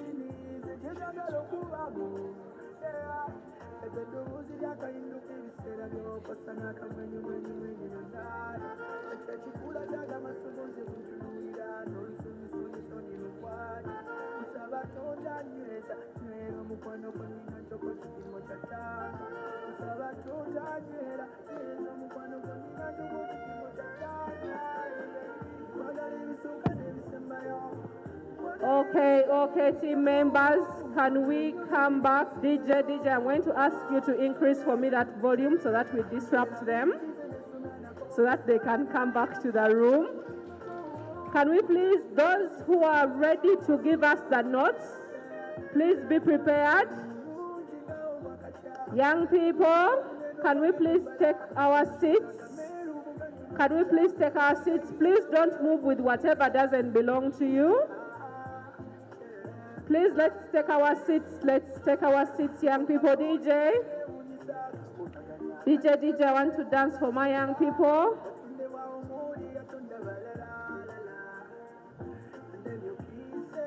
DJ. Young people, can we take our seats, please?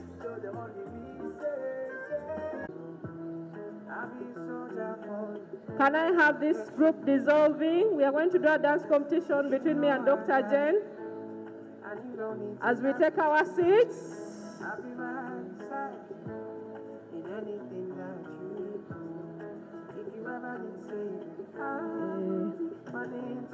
Can we take our seats?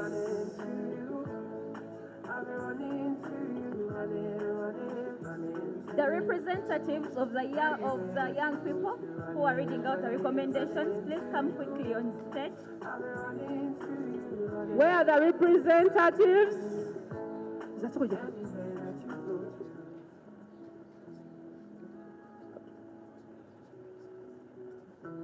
Can I have the young people take up their seats? As me and Dr. Jen dance for you, with Dr. Ruth, Shamina has money to give us. You can see the money there. But Flavia, I don't know how to dance. You know how to dance? Okay, those who are ready, the young people who are supposed to come on the stage, where are we?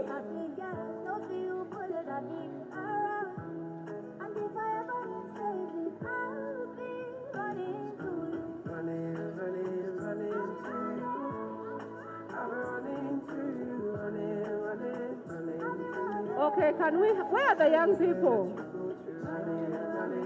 Who is coming up? Can we have the representatives? Let's come and take the seats up. Where are the representatives of each group?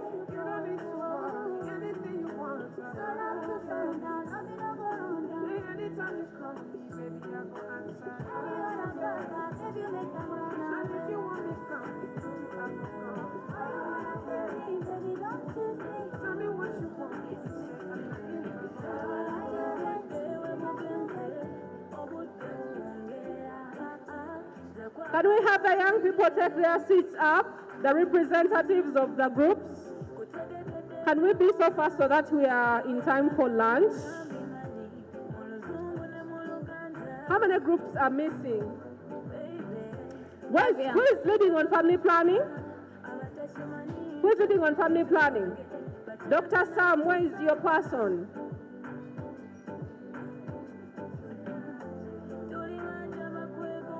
Okay, so we shall start with those who are here. But again, Flavia, fine. Antenatal care, are you there? Antenatal community engagement? Who is for community engagement? You're coming. Maternal and child health? Who is that? Please, can we come so we start maternal and child health? Family planning? Sam, I want someone from your group.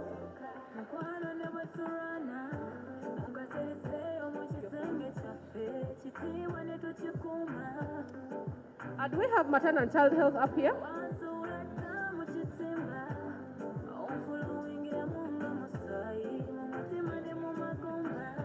Okay, male involvement, maternal child health. Are we represented? Okay, so thank you very much. I'm going to invite one by one, and then they share their recommendations. DJ, you can remove your music. I'm tired of it. DJ. Okay, thank you very much, our DJ. Okay. Please, you're modeling. Run. I only want one person. But it's okay. You'll be there. You can be with me. You come. Please take a seat very quickly. So the young people sat down. Just to recap, the young people have sat down and come up with recommendations in the different fields, the different pillars of safe motherhood. Family planning, post-abortion care, antenatal care, and family planning for both the male and the females, including community engagement.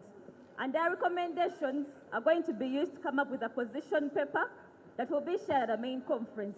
However, before it is shared, the young people have to share with us what are recommendations so that the RAMNAC partners here can listen and know what the young people want. Thank you very much. You can take lead, okay?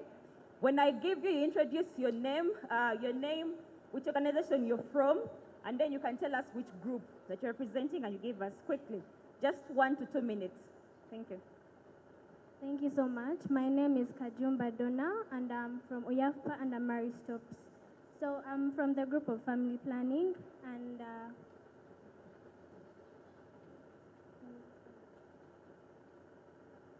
okay. So we discussed a few things, and we noticed that family planning is a very key part in this safe motherhood project, and we noticed that very few adolescents are accessing these services of family planning because of lack of literacy, mainly literacy and not enough access to the services because like from people from Morocco, Kalangala and Arua, some of them don't even have health facilities. So we'd like to see that these facilities are extended to them and they get better services to stop okay, to prevent early teenage pregnancies in the youth today. So, and we are very glad that in our group we had so very many people from different parts of Uganda. We had from Kalangala, from Morocco, from Arua, and other places, and they gave us all their ideas and how we should see that we work out this whole project. And the main thing was institutions are facing challenges of not having this information, the youth corners, and most areas the youth corners are inactive. So we want to see that the youth corners are reactivated and the information is given to those institutions and they get the youth corners as well to see that they get the information and we know how to work our way throughout this whole problem or process. Thank you. Thank you very much. Dear Ramnak partners, Ministry of Health, reactivate the youth-friendly corners and let them be open to the young people. Thank you so much. I'm Helene Betty. I'm an advocate, a Shields beneficiary from Bujiri and a Mukobad organization. For us, our group was family planning, and we shared the challenges of family planning. Then we came out with the recommendations with our fellow members. Let me pass through the challenges slightly, then we go to the recommendations. One of the challenges was attitude towards health workers. You find a scenario that health workers are so harsh. If they find a youth going for services, they say, even at your age, why do you go for these services at your tender age? Then another issue was long distances to services, not convenient or accessible. Need resources to be able to travel for distances. Then another one was drug stockouts. You find that youth may need services, but the health centers lack the drugs for what they want to use. Then another one, bad attitudes, misconceptions about the drugs, whereby you find youth say, those drugs cause barrenness, those drugs are not good, like misconception is from the government. Some people hate the government, that's why they even put misconceptions on those services. Then another one was lack of information on how to use the family planning methods. For example, the use of condoms, whereby another said that condoms also cause death, or they also lead to cancer, which is a misconception. Then another one, gender gaps. Then another one, lack attitude of the community people. For example, if you pick condoms, people see it as a prostitution. Thank you. Let us go through the recommendations. Yeah, let me share the recommendations. I'm Kalibagwa Abdul Ghani. Most 75% of the population call me Abdul. I'm from Buyende, and these were the recommendations from my group. The recommendations about family planning. We recommend that government should train youth to stay in villages and share family planning knowledge on daily basis, whereby it's only civil society organizations that have peer educators and different structures that are reaching out to community. So we also want government to have super peers that build a gap between the community and the health centers that can work hand in hand with the village health team to do that kind of family planning engagement. The other recommendation is that we want government to challenge of accessing the right method, as all health and center not always have access. So our communities lack access to family planning methods and ideas. So we want government to ensure that the stock of the materials and the midwives are facilitated and trained on how to handle. Because in most cases, you may find that a midwife is going to handle family planning in a certain village, but she only calls for married people and says we don't want youth here, it isn't yet your time. We want also the youth and the younger people to get involved in these sessions. We also recommend governments and CSOs to ensure that there are enough youth-friendly spaces in our communities, whereby you find that it's only health centers is having youth-friendly corners. So we also want youth-friendly services to be extended to parish level, not only at town councils. Yeah, we also recommend that some contraceptive methods have been having misconceptions, like injections, whereby people have endless bleeding. And I want also midwives to be trained on how they can give the youth the right procedure depending on the nature of their hormones, not just injecting people without knowing that this person of this blood is of this blood group. If I give them this injection, what will be the effect? So we also want to increase training on family planning methods. We want to provide this information at church activities and then outreaches. Then we want to bring closer antenatal education centers. They want to recommend that government should sensitize the community through different activities, whereby, in order to change the mindset of the people, because people have a misconception. And finally? Yeah, finally, I have just a question I want to leave here in line with the fistula, because when the doctor was here, she talked about it. So people, in my community, initially there was that engagement and structure that was talking about fistula and they were sensitizing people. But so happened is that for now, the doctors have left the issues of fistula and they are looking at and concentrating at only COVID-19. I request that during this period where we have had many cases of teenage pregnancies, child mothers, why don't we, or does the government forget all about this disease? Because we may concentrate on COVID-19 so much, and these people have conceived and have the pregnancies may face it rough. So I also wanted that issue of fistula to be... Thank you very much. Fistula has been talked about. We can now go into the community.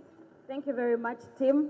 And I hope the members have got that we need to extend services at parish levels. That's what the young people are recommending, and also have antenatal care education first for young people.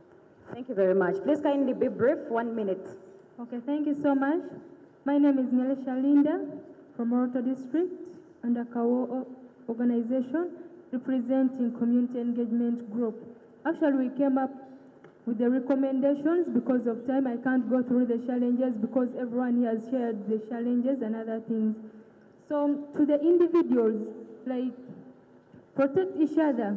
Most of the boys protect the girls, and to the fellow boys, you should also advise them because we are your sisters. If you say you're going to impregnate the other girl, which means it is just like you're impregnating your own sister. How will you feel if it is your own sister who is being impregnated?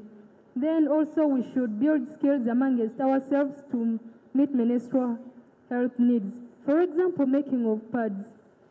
Like if you have an idea of making pads, you can also go and teach to the other friend. Maybe if you have a group, you can, maybe when you guys have an engagement as friends, you can also teach them, like I have an idea, let's first go through this. This is a recommendation to us, the individuals.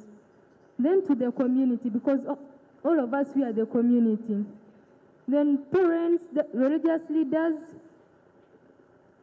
educate, like we need, like you should educate us on menstrual hygiene and also to the girls. Because if we have a parental free talk, for example, me and my mother, if we are friends together, and also the religious leaders, what do you advise? You should also encourage, maybe when you're preaching to the community on one of the health of the children.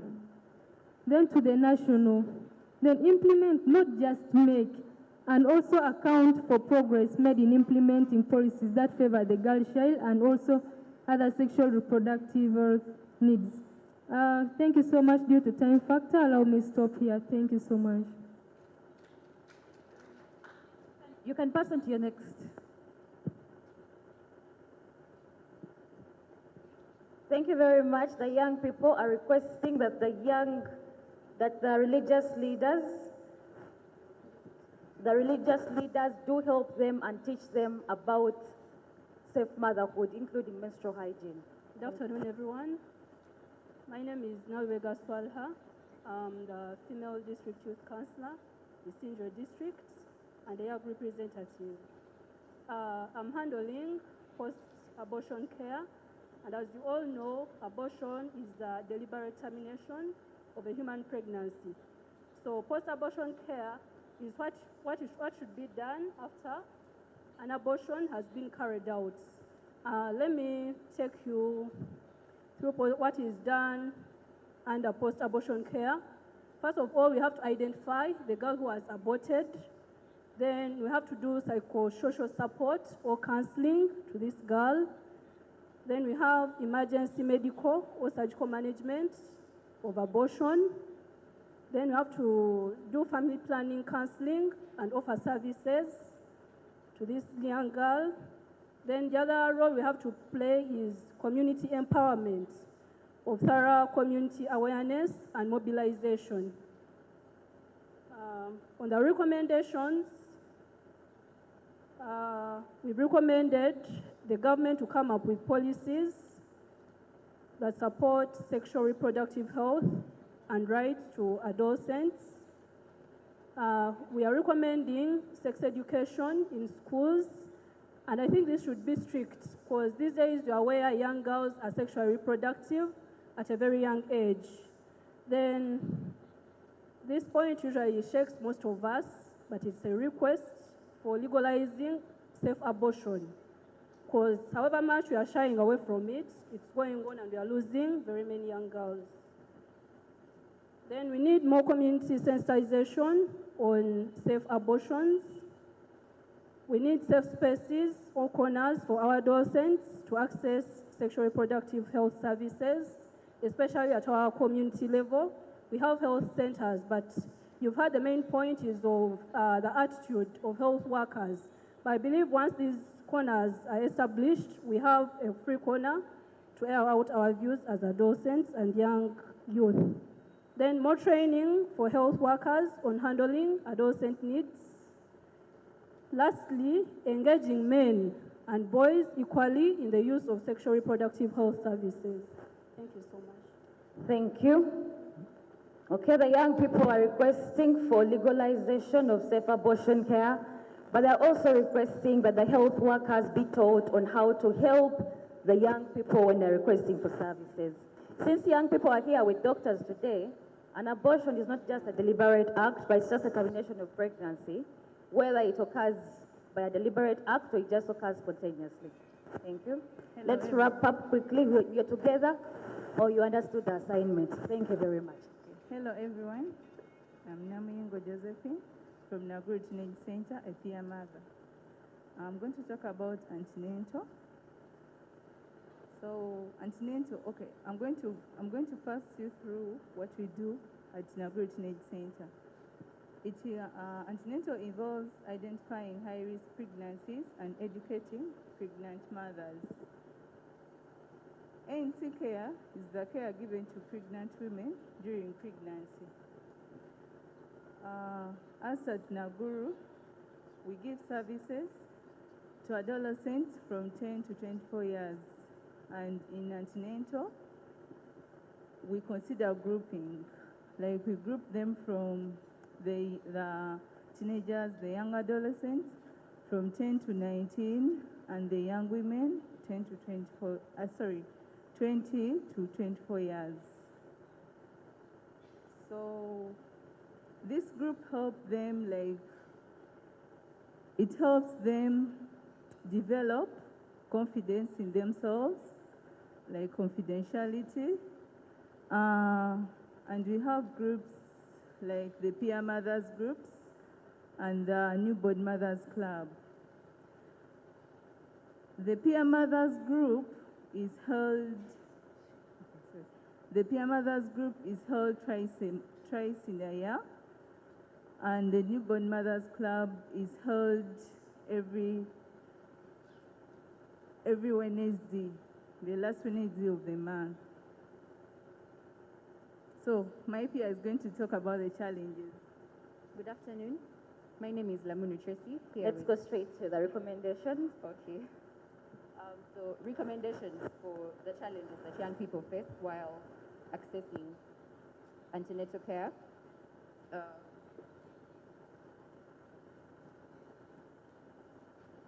first one we have is educating and sensitizing young people on antenatal care and its importance and where they can get it from.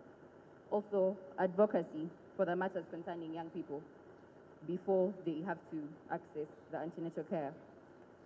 Investing in peer education and VHTs in hard-to-reach places or rural places just to improve the access. Also, in intervening in matters affecting young people, it is important to focus more on preventive measures while building the capacity of our communities and their institutions to be appropriately responsive. For people with disabilities or people that cannot make it to facilities where they can access ANC, investing in community outreaches will improve access to these services. For example, having monthly antenatal community camps.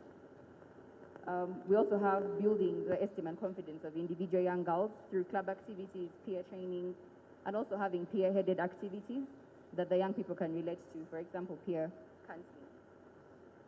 We have re-educating the community in regard to traditional birth practices that often pose as a risk factor to the young mothers and their unborn children, and also retraining health workers and enforcing a moral and ethical code of conduct amongst health professionals who interact with adolescents and young people to counteract the attitude that they receive when they go for that. We also have upgrading and updating facilities and health workers with suitable equipment for ANC, for example, scans and mama kits.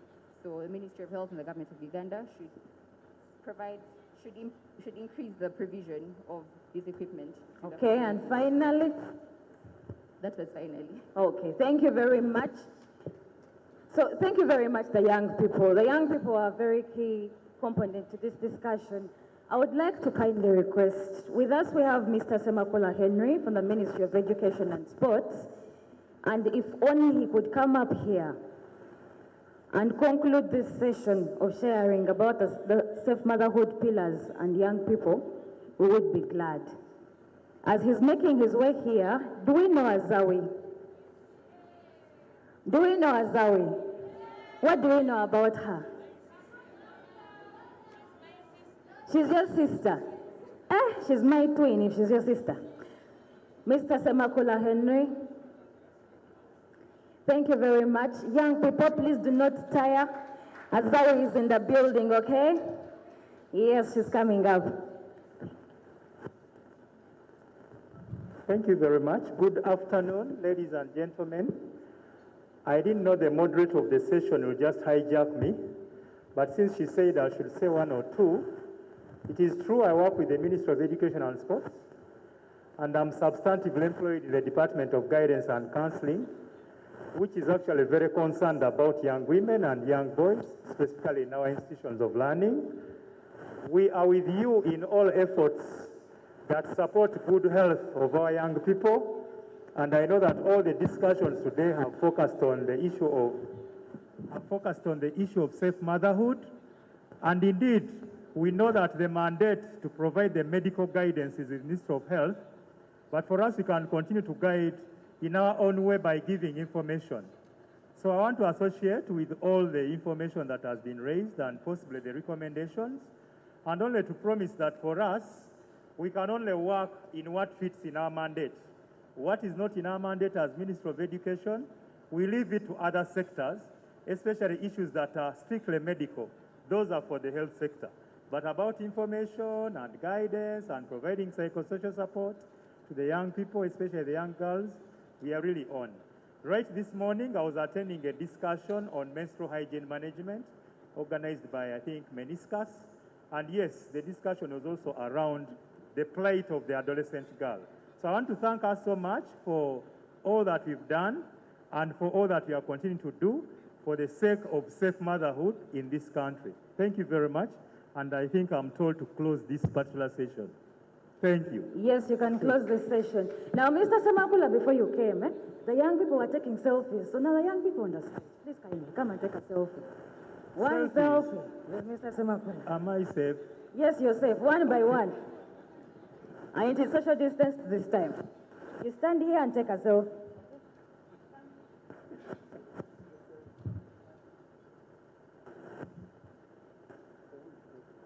Okay, let me take for everyone. Are you all in? Okay.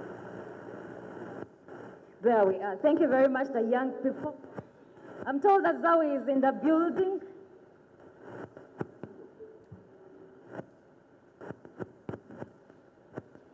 I'm told that Zawi is in the building. Team you up, please kindly come and...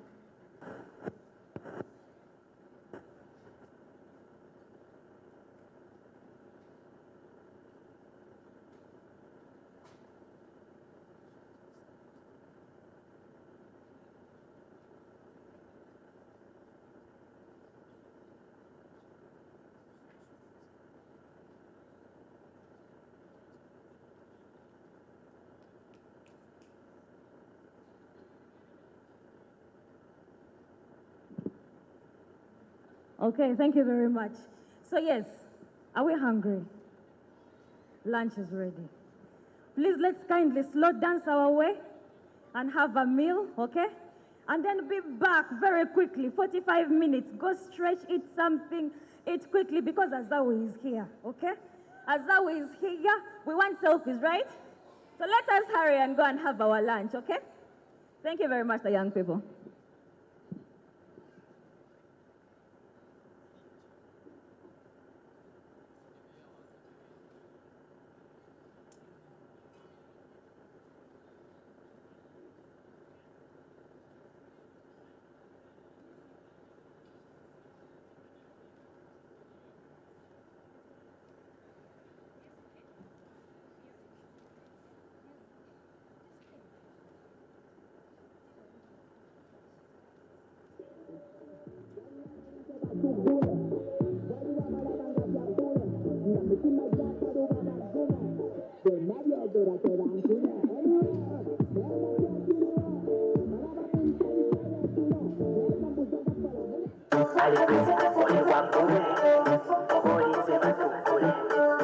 Easy delivery card.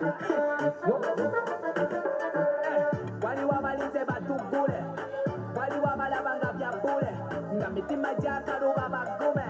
Gwe nabyogera tebankime. Anyway, nenga kyekiriwo. Malaba muyitayita y'ekiro. Naye kambuze gafala muba mulagawa. Era obusajja kukuba mwe bubuyitawa. Mitima mikalu muli bagume. Mukapuyu mwe motoka mubugambuge. Rodi bloko musimanyi mutemateme. Akasajja bwe kakukwata kasimasike. Muli bagume. Bamulize batugule. Mwena begume. Namwabalize batugule. Muli bagume. Bamulize batugule. Mwena begume. Namwabalize batugule. Tuli eno tunywa torero. Nga bwe tulinda muzeeyi atute. Eno si after party. Wabula before party. Kefa bachekinga sound. Emizindalo mubala tichakola. Amachupa we count. Bwe banatugula kokana tuwala. Batukwate encha tuddayo. Encha tuddayo. Newe batugoba fe tuddangayo. Akitegedde kuba mu ngalo. Muli bagume. Bamulize batugule. Mwena begume. Namwabalize batugule. Muli bagume. Bamulize batugule. Mwena begume. Kawempe tuba muli bagume. Bamulize batugule. Machinje muli bagume. Bamulize batugule. Nansana muli bagume. Netete mbabuta muli bagume.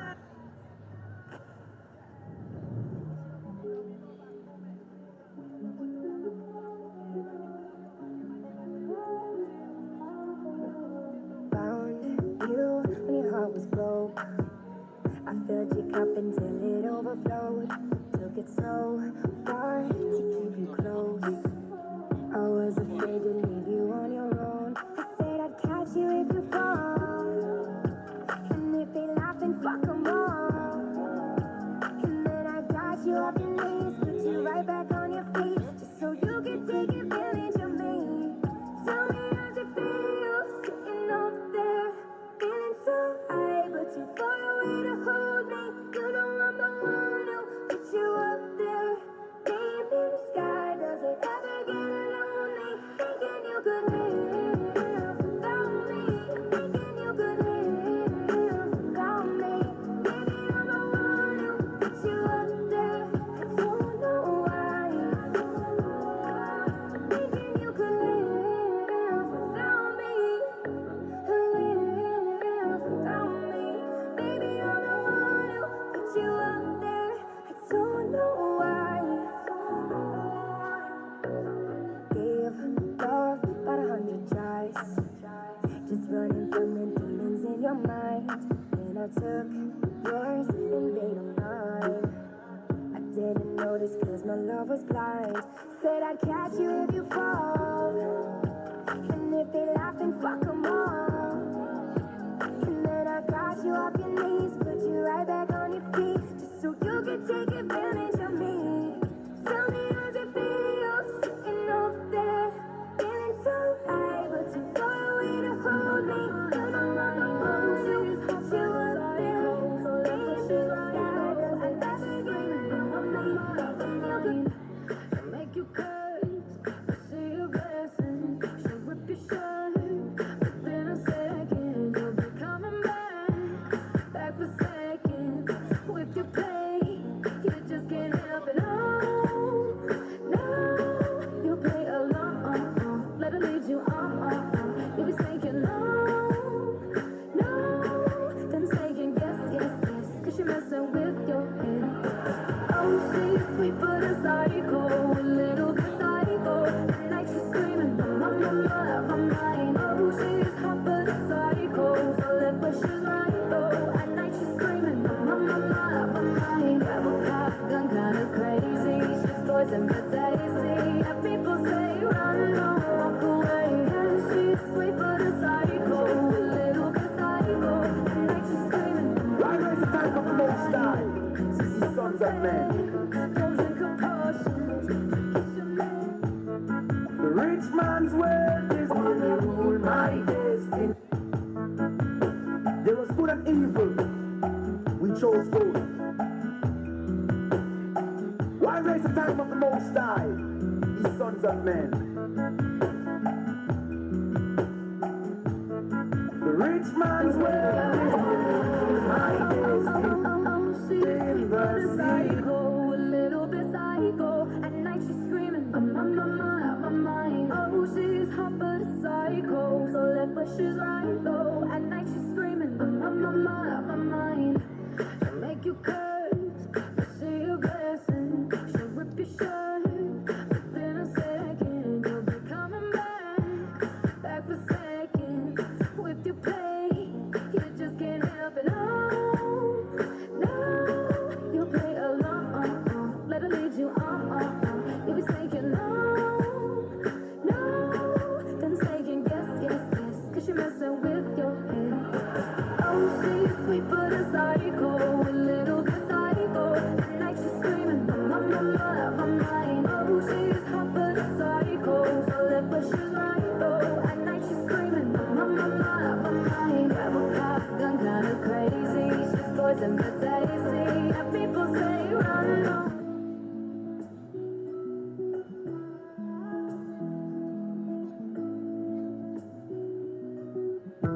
Anybody who won't fight you, let them come, they already know.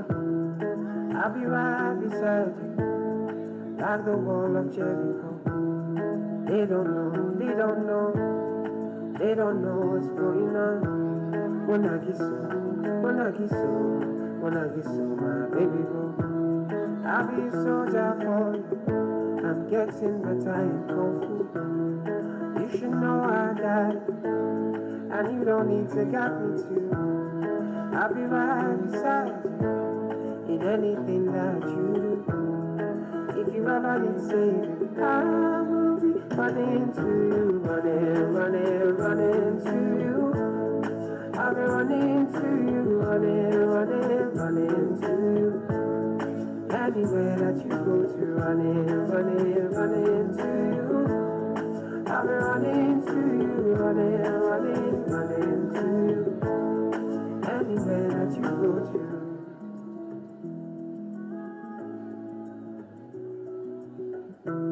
When I'm looking for trouble, it's cause I know that I got you. Want me more bless everybody, oh oh. And it's because of your kung fu. And anytime that I'm out of control, you hold me down. You never let go. Yeah, my baby boo.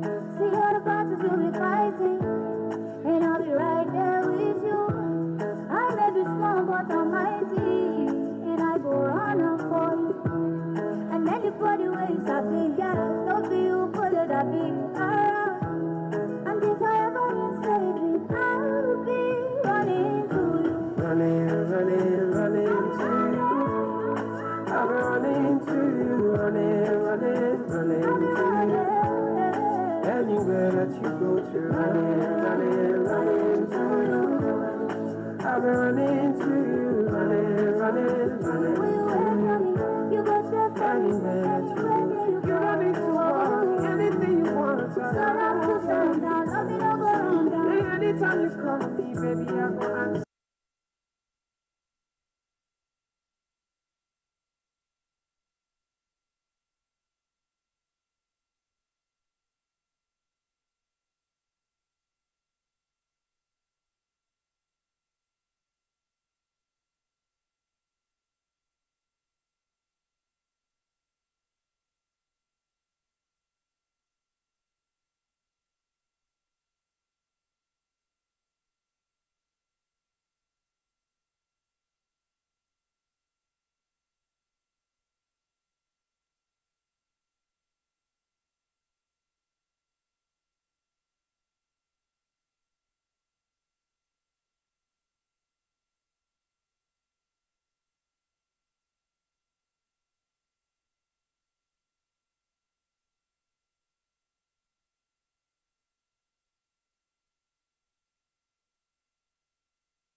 Dear young people, are we all having something to eat?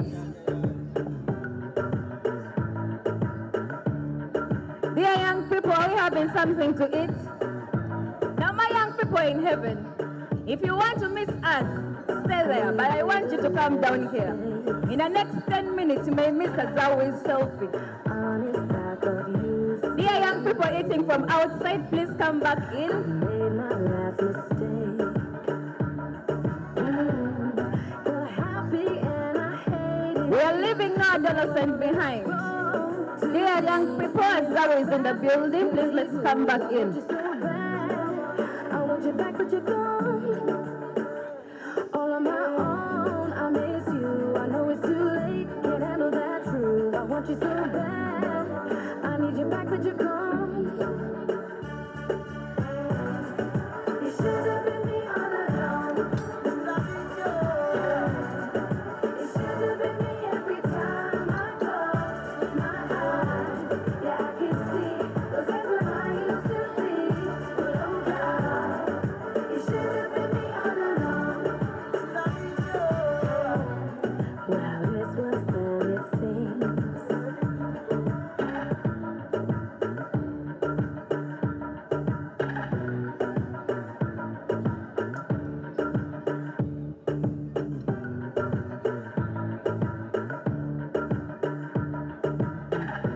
Dear young people eating from outside, please let's come back in.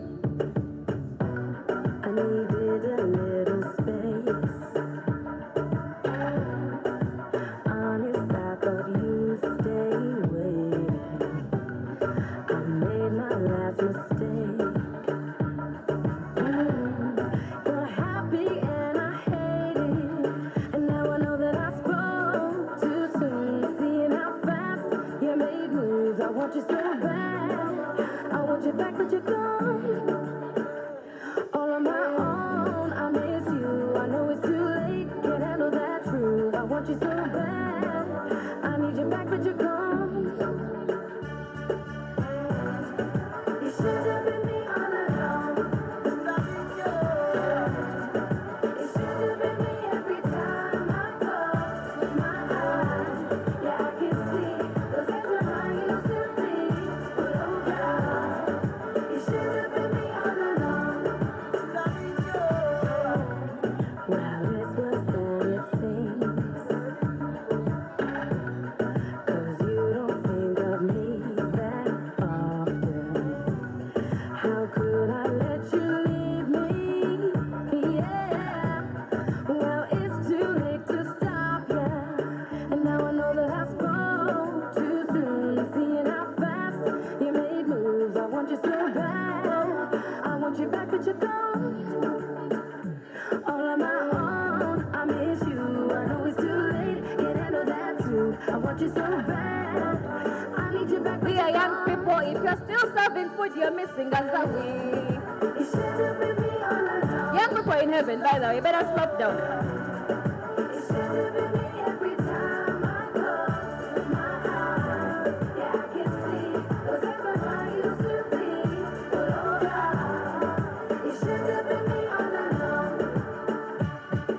It should have been me, should have been me, should have been me all along.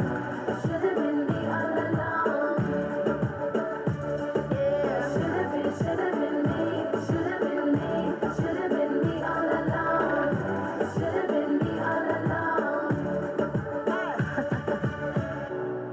Should have been you. Work hard and give you everything, bro. Me take you to my first thing, though. Take you like Indo. Me guess I saw the thing, though. I want brand new girl, me a sing to.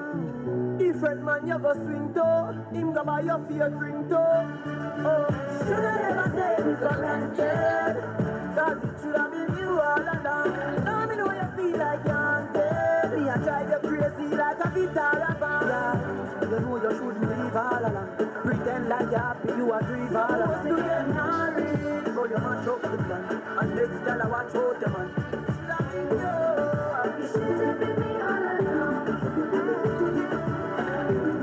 You should have been me every time I close my eyes. Yeah, I can see.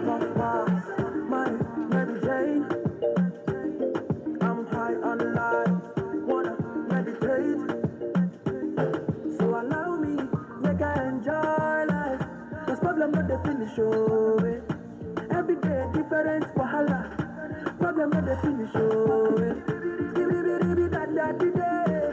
I just wanna party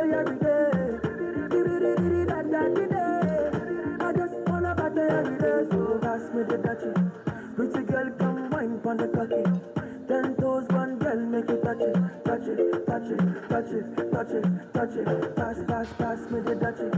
Pretty girl, come wine pon the cocky. 10 toes, one girl, make you touch it, touch it, touch it, touch it, touch it, touch it, touch it. Shut up and bend over. Aye. Let your back do the talking over. So back up and bend over. Let your back do the talking over. Say, I want to drive my life. I want to be happy. I want to dance and party. Feel the rhythm of my body. I just wanna party every day. I just wanna party every day. Sweet girl, put wine on the pocket. Then I go and make it touch it, touch it. No, no, no, no, touch it. No, no, no, no. Sweet girl, to my body. Now you got it for obongo bwange n'obukakasa tuni wambala katonda esse mubanga mpadde mabega ndi mubaga ennyanja y'omugbano mujaga ondadde bebi nga ndaga buno bulumi mbubuye kangendera bulinonya la bulinonya Dear young people, ntawakalira bulinonya Olinonya, love Olinonya, no, no.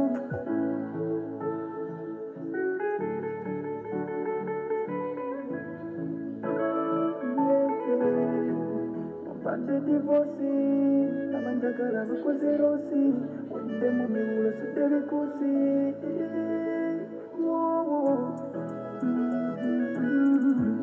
Ulira kusinze dear young people,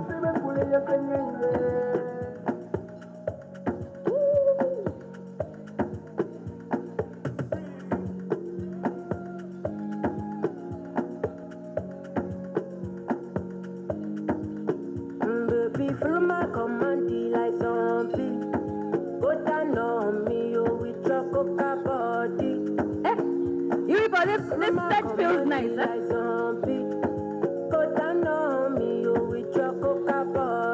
I am ushering in at Zoe. Where are my young people? Young people who are outside, you are missing out.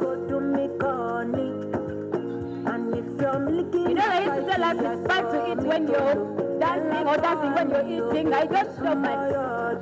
Dear young people, do not choke. Make sure you swallow before you take a selfie.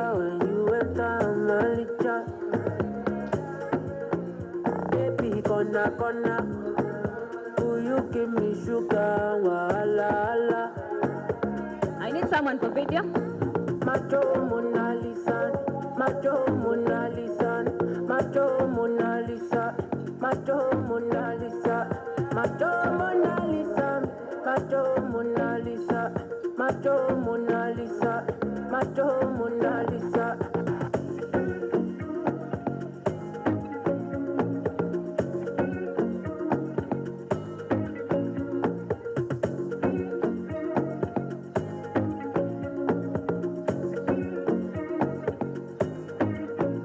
Girl, I'll be foolish if I don't let you indulge me. Young people in heaven, are you able to sing? I take my chance with you.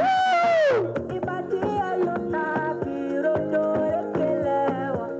you're in denial. I'll show you I'm loyal. Is everyone okay? Is everyone having something to eat? Would you hold me down in the corner? Waka.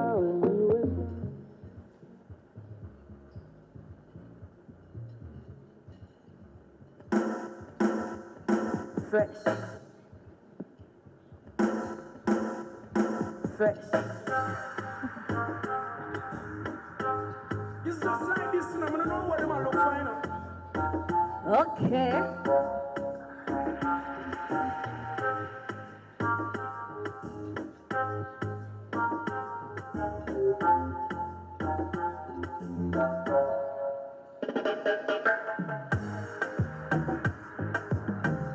I think today I'm Dr. Zawi, as a Zawi official is coming.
something.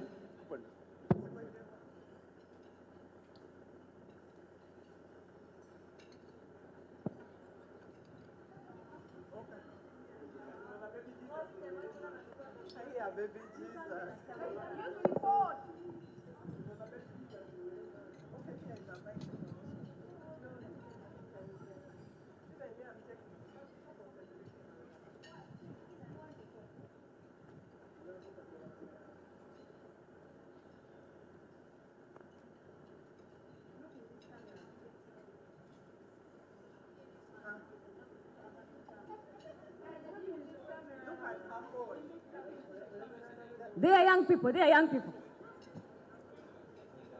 That's all we are, yeah?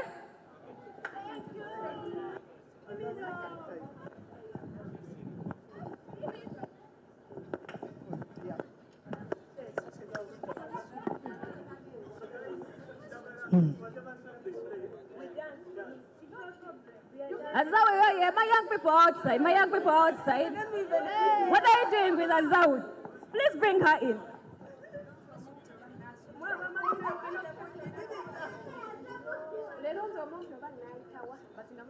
Yes, yesterday we are just fantastically fine.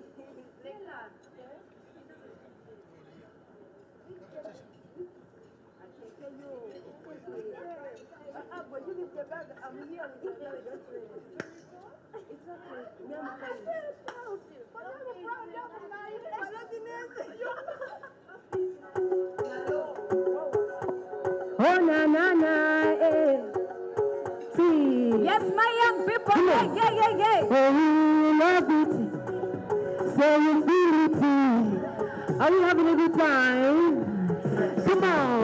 Hey, I need some like oh, no. Oh, no, I'm too sad about moving for. Yeah. Oh, see, I have a full Bafulanko, I sing a bobano and 1, 2, Labuye mame babula, Labuye mame tabula, Sidiri maya wangula, Sidiri maya wangula, come on, Labuye mame babula, Labuye mame tabula, Sidiri maya wangula, Sida 1, 2, 3, 4, Nakupenda na rafiki,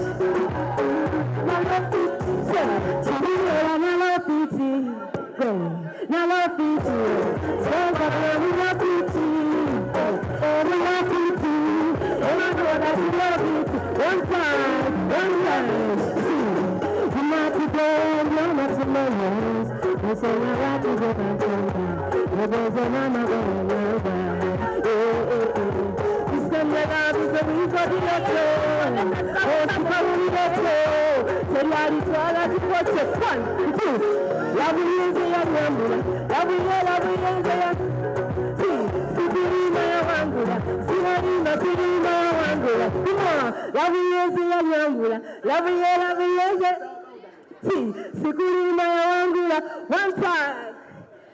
How is everybody doing?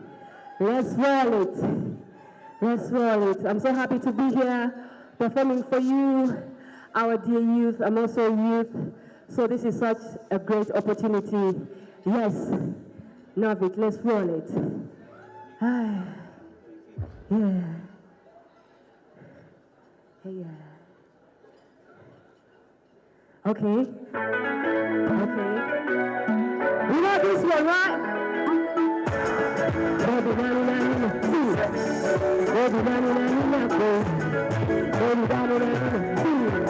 You can start up. Come closer.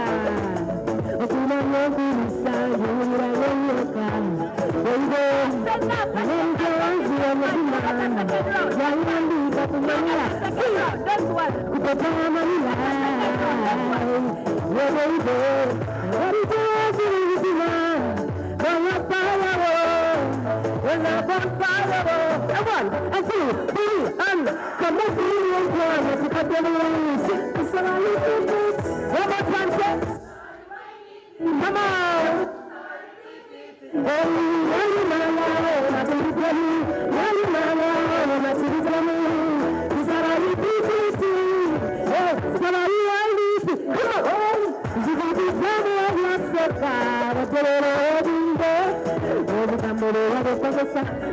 Tegasa, they are the Musa. You will be having a life from that, baby, you will be another day. I'm into the other Tegaka, they are the Tegaka, they are the Musa. See, Yamama, Yamasiaka, Yamama, come on, and 2, 3, come on, come on, come on, come on,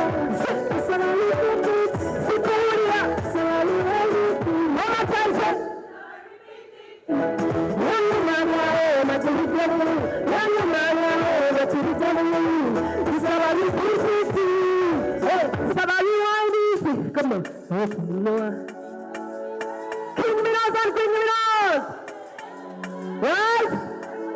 Come on, I want to be your mommy, I want to be one.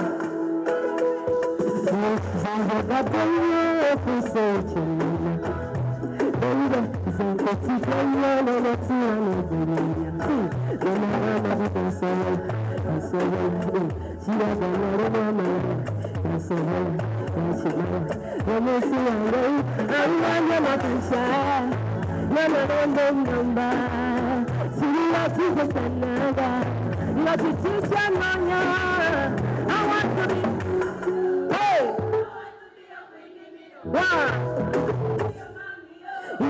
I want to be a queen in the moon.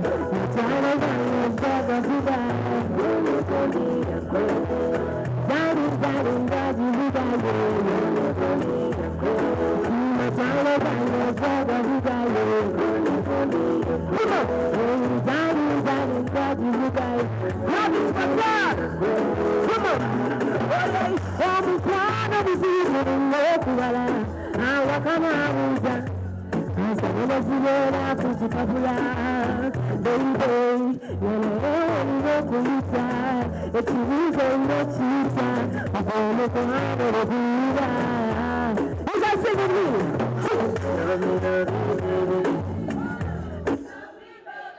One time. One more time, see. Love me, baby. Hey, love me, baby. Love me, baby. Ready to the next one. Make some noise if you're having a good time. Yeah? Is this your year? You come on stage if this is your year. Yes.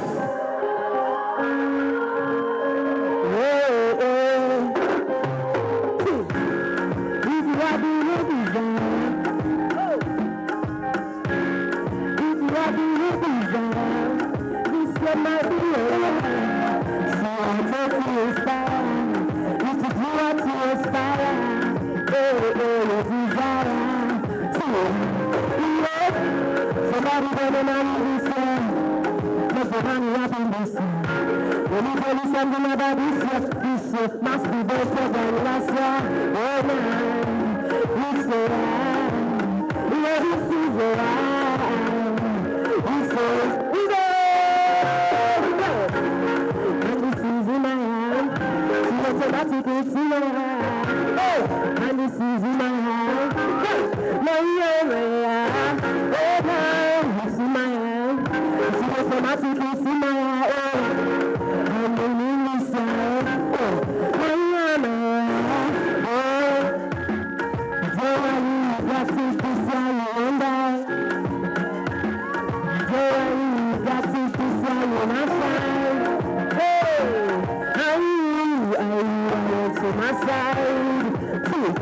My side, oh, come on. Never happy this year. When you tell me something about this year must be better than last year. Somebody gonna marry this year. Let them marry this year. Let me tell you about this year. 1, 2, 3, come on, 1, 2. Oh, me too automatic, it's in my hand. And this is in my hand.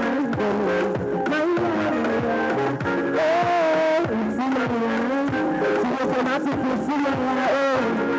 And the moon is yeah. Freedom.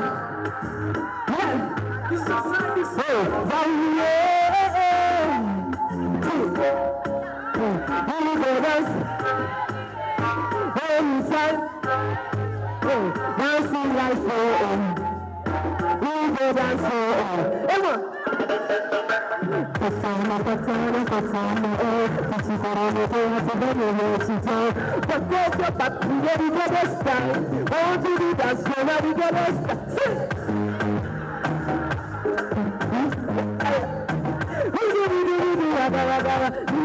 It's funny, I tell you, we go dance every day, anytime, anywhere. We go dance everywhere. Slow dancing, yeah, yeah. Slow dancing, all of us slow dancing, jump, slow dancing, all of us slow dancing, slow dancing, all of us slow dancing. Come on.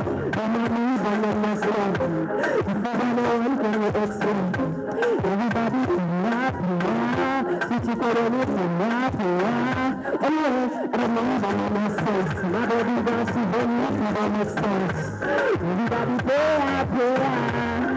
thank you so much, I love you. Nice to meet you. Thank you. See you next time. Okay, let's take a big picture together. Come on. Let's go.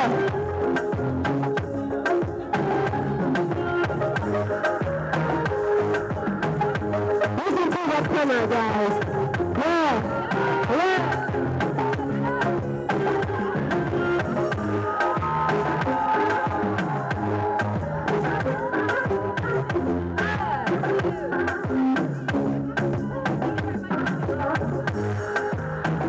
Thank you very much, Asawi. Thank you very much, the young people.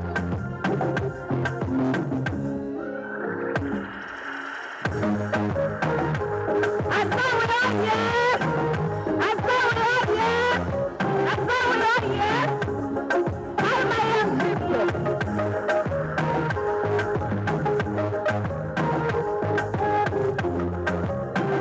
Thank you very much, thank you very much.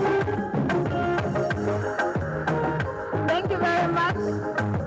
If you have any videos, please kindly tag her in your videos as Azawi Official on her social media.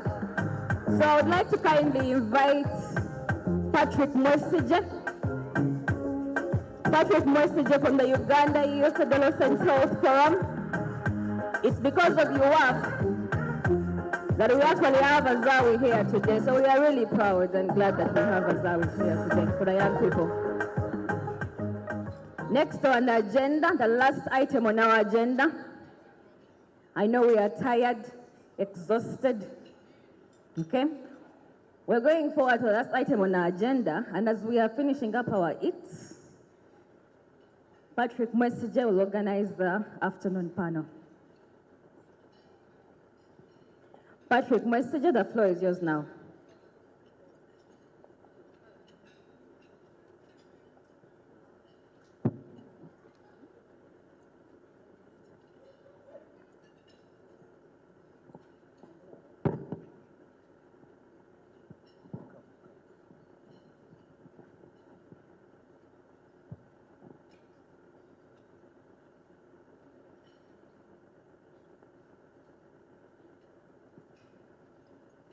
Are we done eating? We are still eating. We can complete our meals, it's okay. DJ ka interlude. DJ, when I keep quiet, you know there is no music coming from me, so you play yours. DJ, please.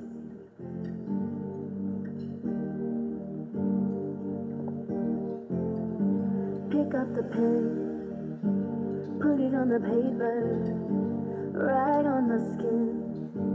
Bring me to life, can't start again. There ain't no eraser, all of my flaws, you got them so right. Everything is blank until you draw me, touching on my body like you know me.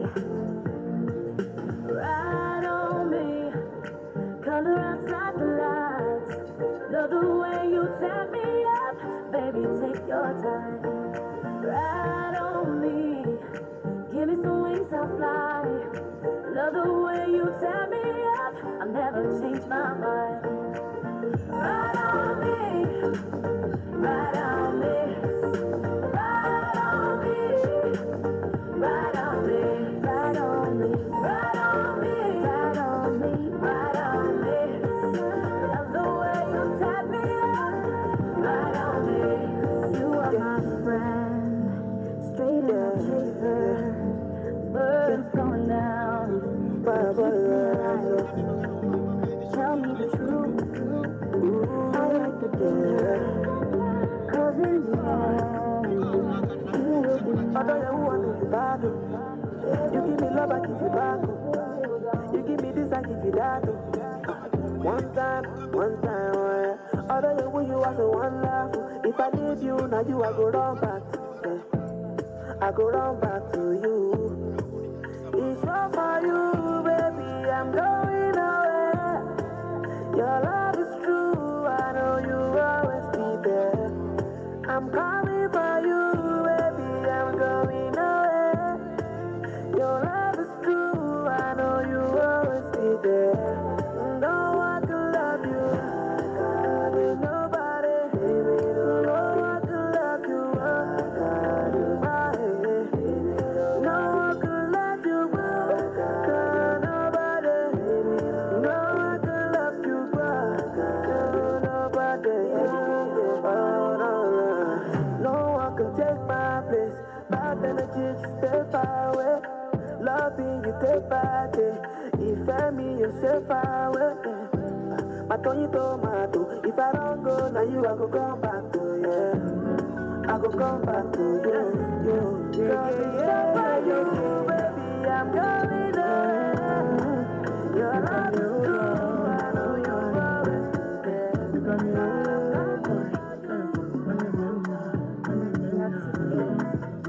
I can no more pretend.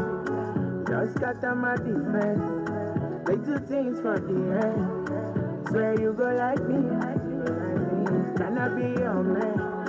Bad friend when no relent. Doing all the things you like. My temperature rising. You be my queen, I don't need no rules. It's a love song, I don't need no blues. You be my sugar, I don't need no juice.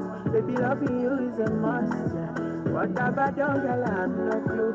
From a distance, girl, I'm feeling good. Steady on the grind, I've been making moves. Cause I want to satisfy you. Cause you my medicine, girl. Cause you my remedy,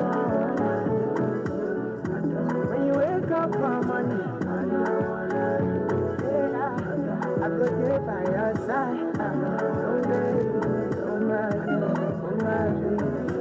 Yeah, we can never go wrong. We no go use your body play. No go use you do it strong. But me I no go do it young. You know which you are, you know. Nobody else can take your throne. Whenever you need, come up from. We are Superman. We a go go, we a go go, we go win, you go know. All of the blessings fall on my yard. Blessings stay for my yard. And like a dad. You go see, you go feel that. Because the blessings fall on my yard.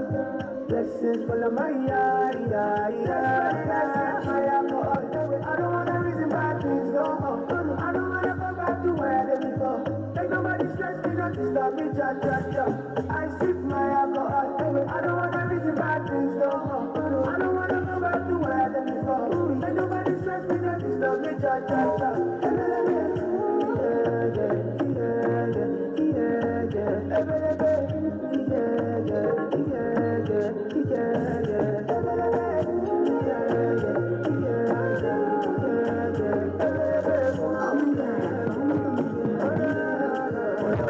Baby with the community, usibuka uvira kumutala chi akwagala lina kukola chi mpanyise chokuchinga magazine nobuyagala mutuku bituufu yagala malikaba ayagala mpaka ngikulire mu kipanja yambala bikikuuna yambala bikibana teyambala olumu teyagala bifa cyaye byombimalanga ebyombimalanga dowula mafalanga beiga ebyombimalanga ebyombimalanga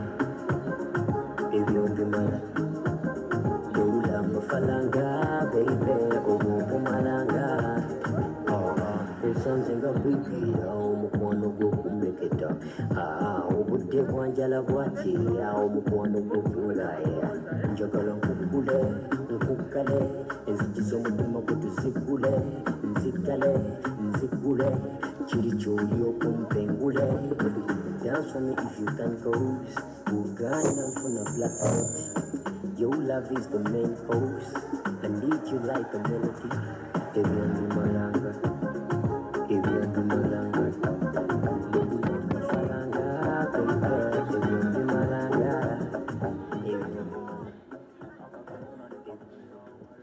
Young people, oye! Can we please stand up? Young people, oye! Are we all here?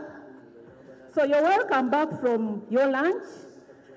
We are going to have the next session, which is about, we are going to have a discussion on leaving no adolescent behind for safe motherhood.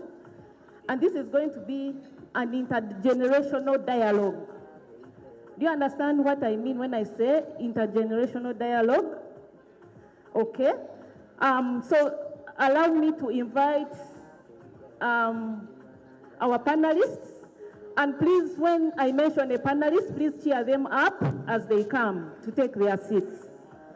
Meanwhile, my name is Olivia Chichoncho. I work with the Ministry of Health, the Adolescent and School Health Division. This is the division, the think tank of all the needs of young people in this country. And we are here to listen to you. That is why we are here, mainly to listen to your needs. And our role is to take your needs further and ensure that we respond to your needs as a country.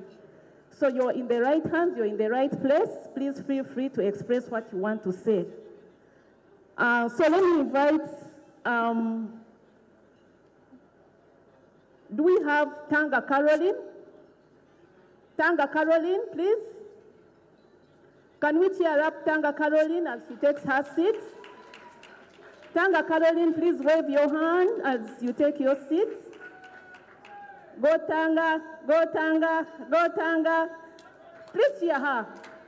Go Tanga, go Tanga, go Tanga. Okay. May I also invite Olive Businje, our ADHO from Kayunga. Please, you're welcome. Go Olive, go Olive, go Olive, go Olive. Please cheer the panelists. Do we have Dr. Mugahi? Dr. Mugahi, you're welcome. Go Dr. Richard, go Dr. Richard. How do I do that? Go Doctor, go Richard, go Richo, go Richo. Can we have Dr. Rutahima? Go Dr. Rutahima, where are you? You're most welcome. Please come and take your seat. Dr. Sabrina Chitaka, are you in the house? Dr. Sabrina Chitaka, we are waiting for you. Please come and take your seat. And Sheikh Asante, where are you? Sheikh Asante, please come and take your seat. You're all welcome. And I would like to invite I would like to invite Patrick Mwesige, the Executive Director of Uganda Youth and Adolescent Health Forum, who is going to be a co-chair of this session.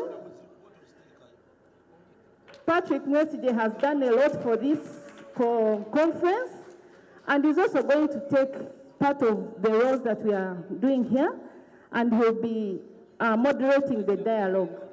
Patrick, you're welcome. May we cheer him up, please? Go Patrick, go Patrick, Go, Patrick.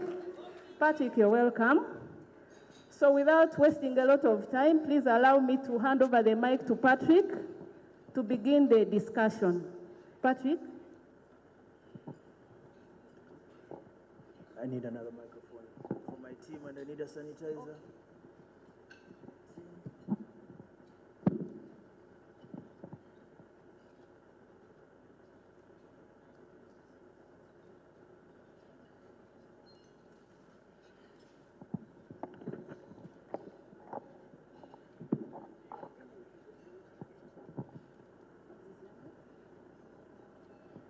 And I would also like to introduce Nuru Nantongo, who is our interpreter for sign language. Please welcome her. Hello. Hello, young people. If you can hear me say safe motherhood. If you can hear me say safe motherhood. Okay, great. So it's a pleasure once again to be here. And please join me to welcome this panel that I have this afternoon. You can give them a big round of applause. Yeah, you see, it's a very well-balanced panel. I have a young person on the panel. I have a religious leader on the panel. I have a district health officer, ADHO, on the panel from Kayunga. I have a team of medical doctors. I'm waiting for Dr. Sabrina to join in, and then I'll have a team of 3 medical doctors on the panel. And then also among the 3 medical doctors is also a commissioner. I have a commissioner. Dr. Mugahi is the Assistant Commissioner for Reproductive Health in the Ministry of Health. So you can give Dr. Mugahi a very big round of applause. Yeah, because most of the issues we're talking about today fall directly within his docket. So Dr. Mugahi, today the young people have you. If they put you on the spotlight, please, those are not my words, right? Great, so before we get the panel started, we're going to premiere a video of some work that we've been doing around safe motherhood in a couple of districts in eastern Uganda. And this video has voices of young people, voices of healthcare providers, but also voices of policymakers in regard to expanding access to safe motherhood services for young people. So I'm going to request the sound team to premiere that video. It's unfortunate that we don't have a screen in front for our team to watch, but at least we will be able to hear the voices, especially for the panel. So sound team, are you ready? Sound team, if you're ready, you can get the video started. And then after that video, we shall be delving deep down into the panel. Yeah.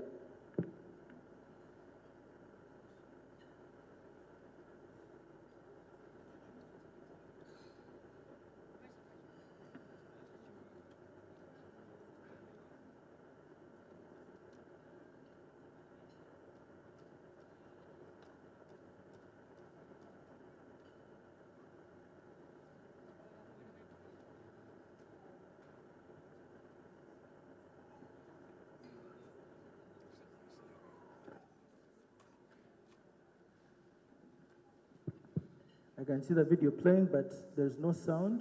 So maybe you can restart it again with sound.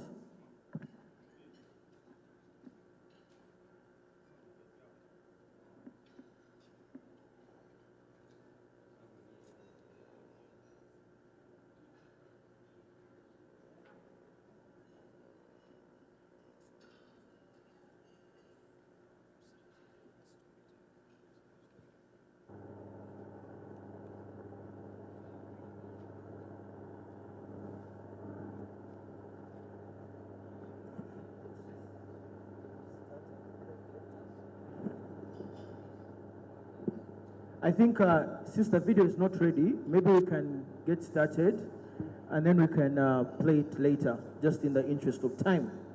So, going straight into the panel today, our topic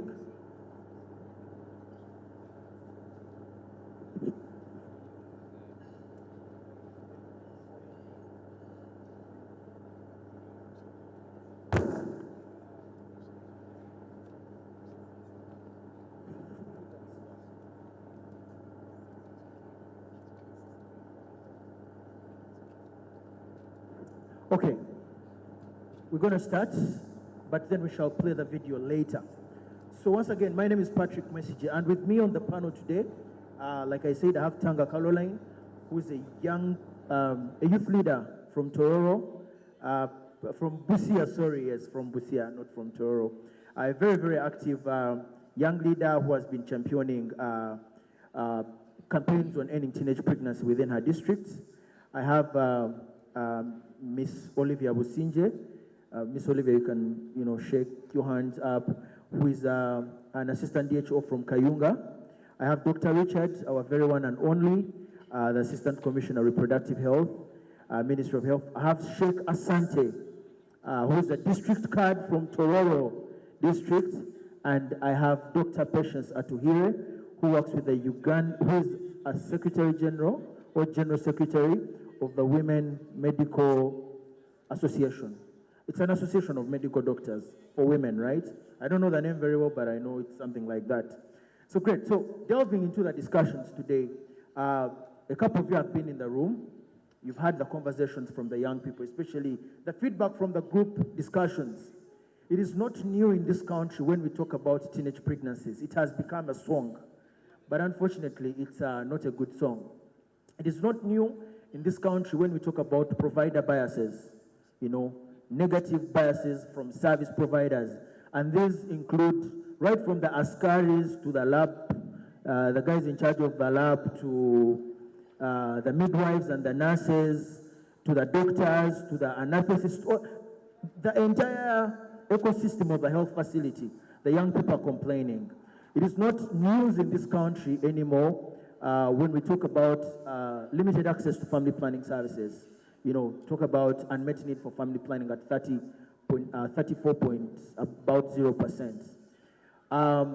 It's also absolutely not new in this country when you talk about unsafe abortions that are happening, every day and again, especially among many of our young people.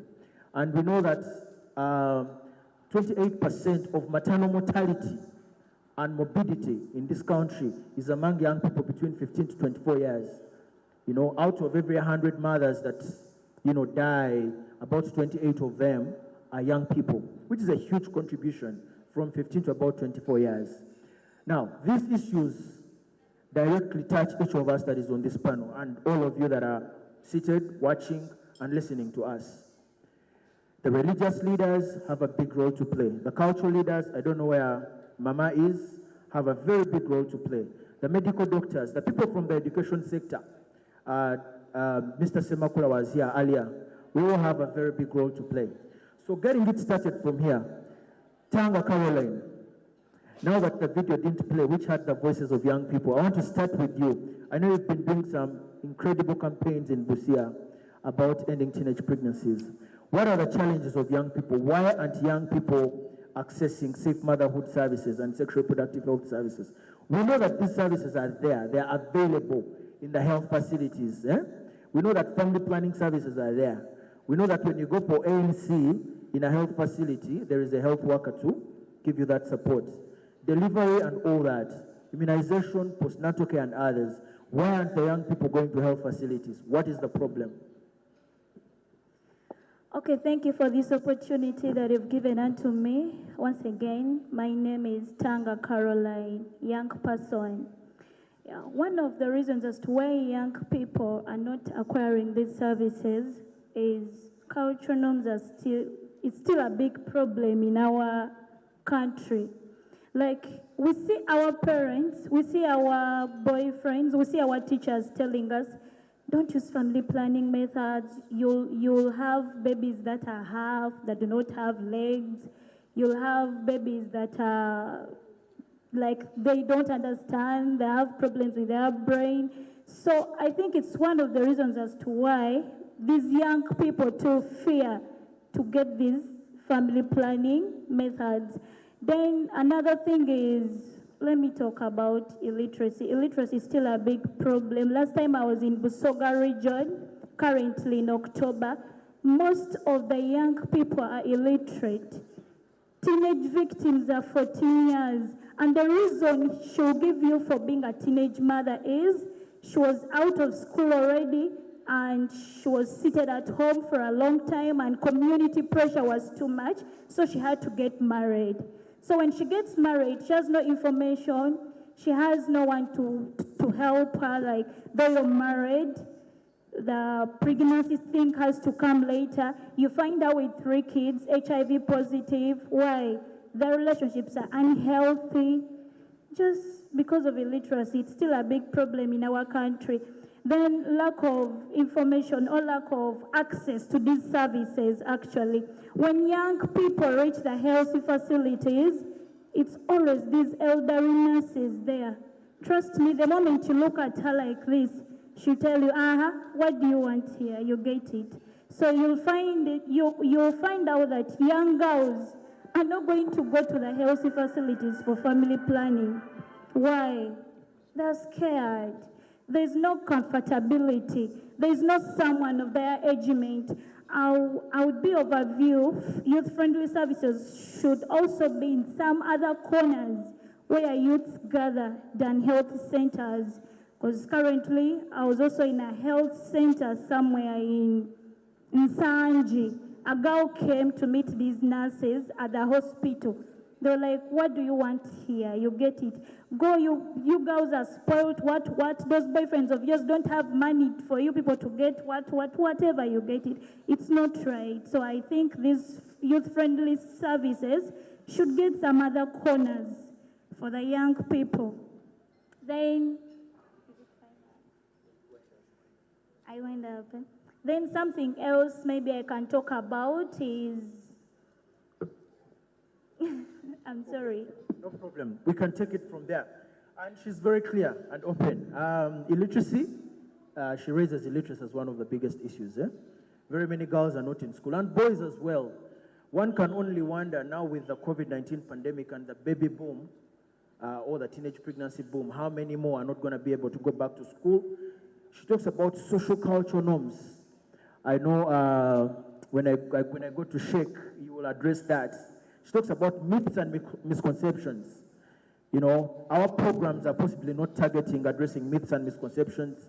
She talks about elderly nurses, who are possibly, maybe she was trying to mean biased healthcare providers, and taking it on from there.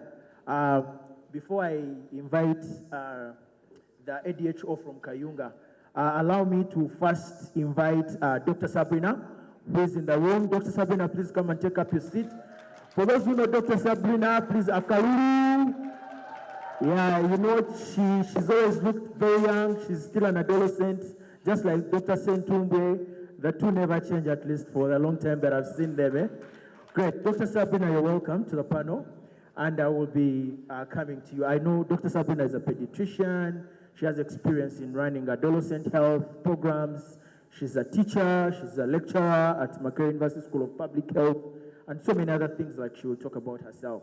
So, going to the ADHO from Kayunga, give us the Kayunga perspective, and also tell us, why are healthcare providers biased with negative attitude to young people?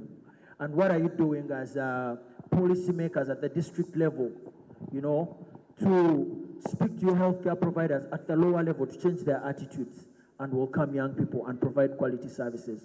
Thank you. Thank you, moderator, Dr. Tumwesije. Olive Kachuks is my name, a young 15, competing with Dr. Olive, young 17. Before maybe I respond to your question, can I recognize the ADHOs in the house? Can you stand up for recognition? So you are most welcome. Thank you, Dr. Tumwesije. My fellow ADHOs, all the groups that presented, they came out with, everybody was coming out with an issue of health workers' attitude. The question is, we as supervisors, as implementers, as policy implementers, what have we done?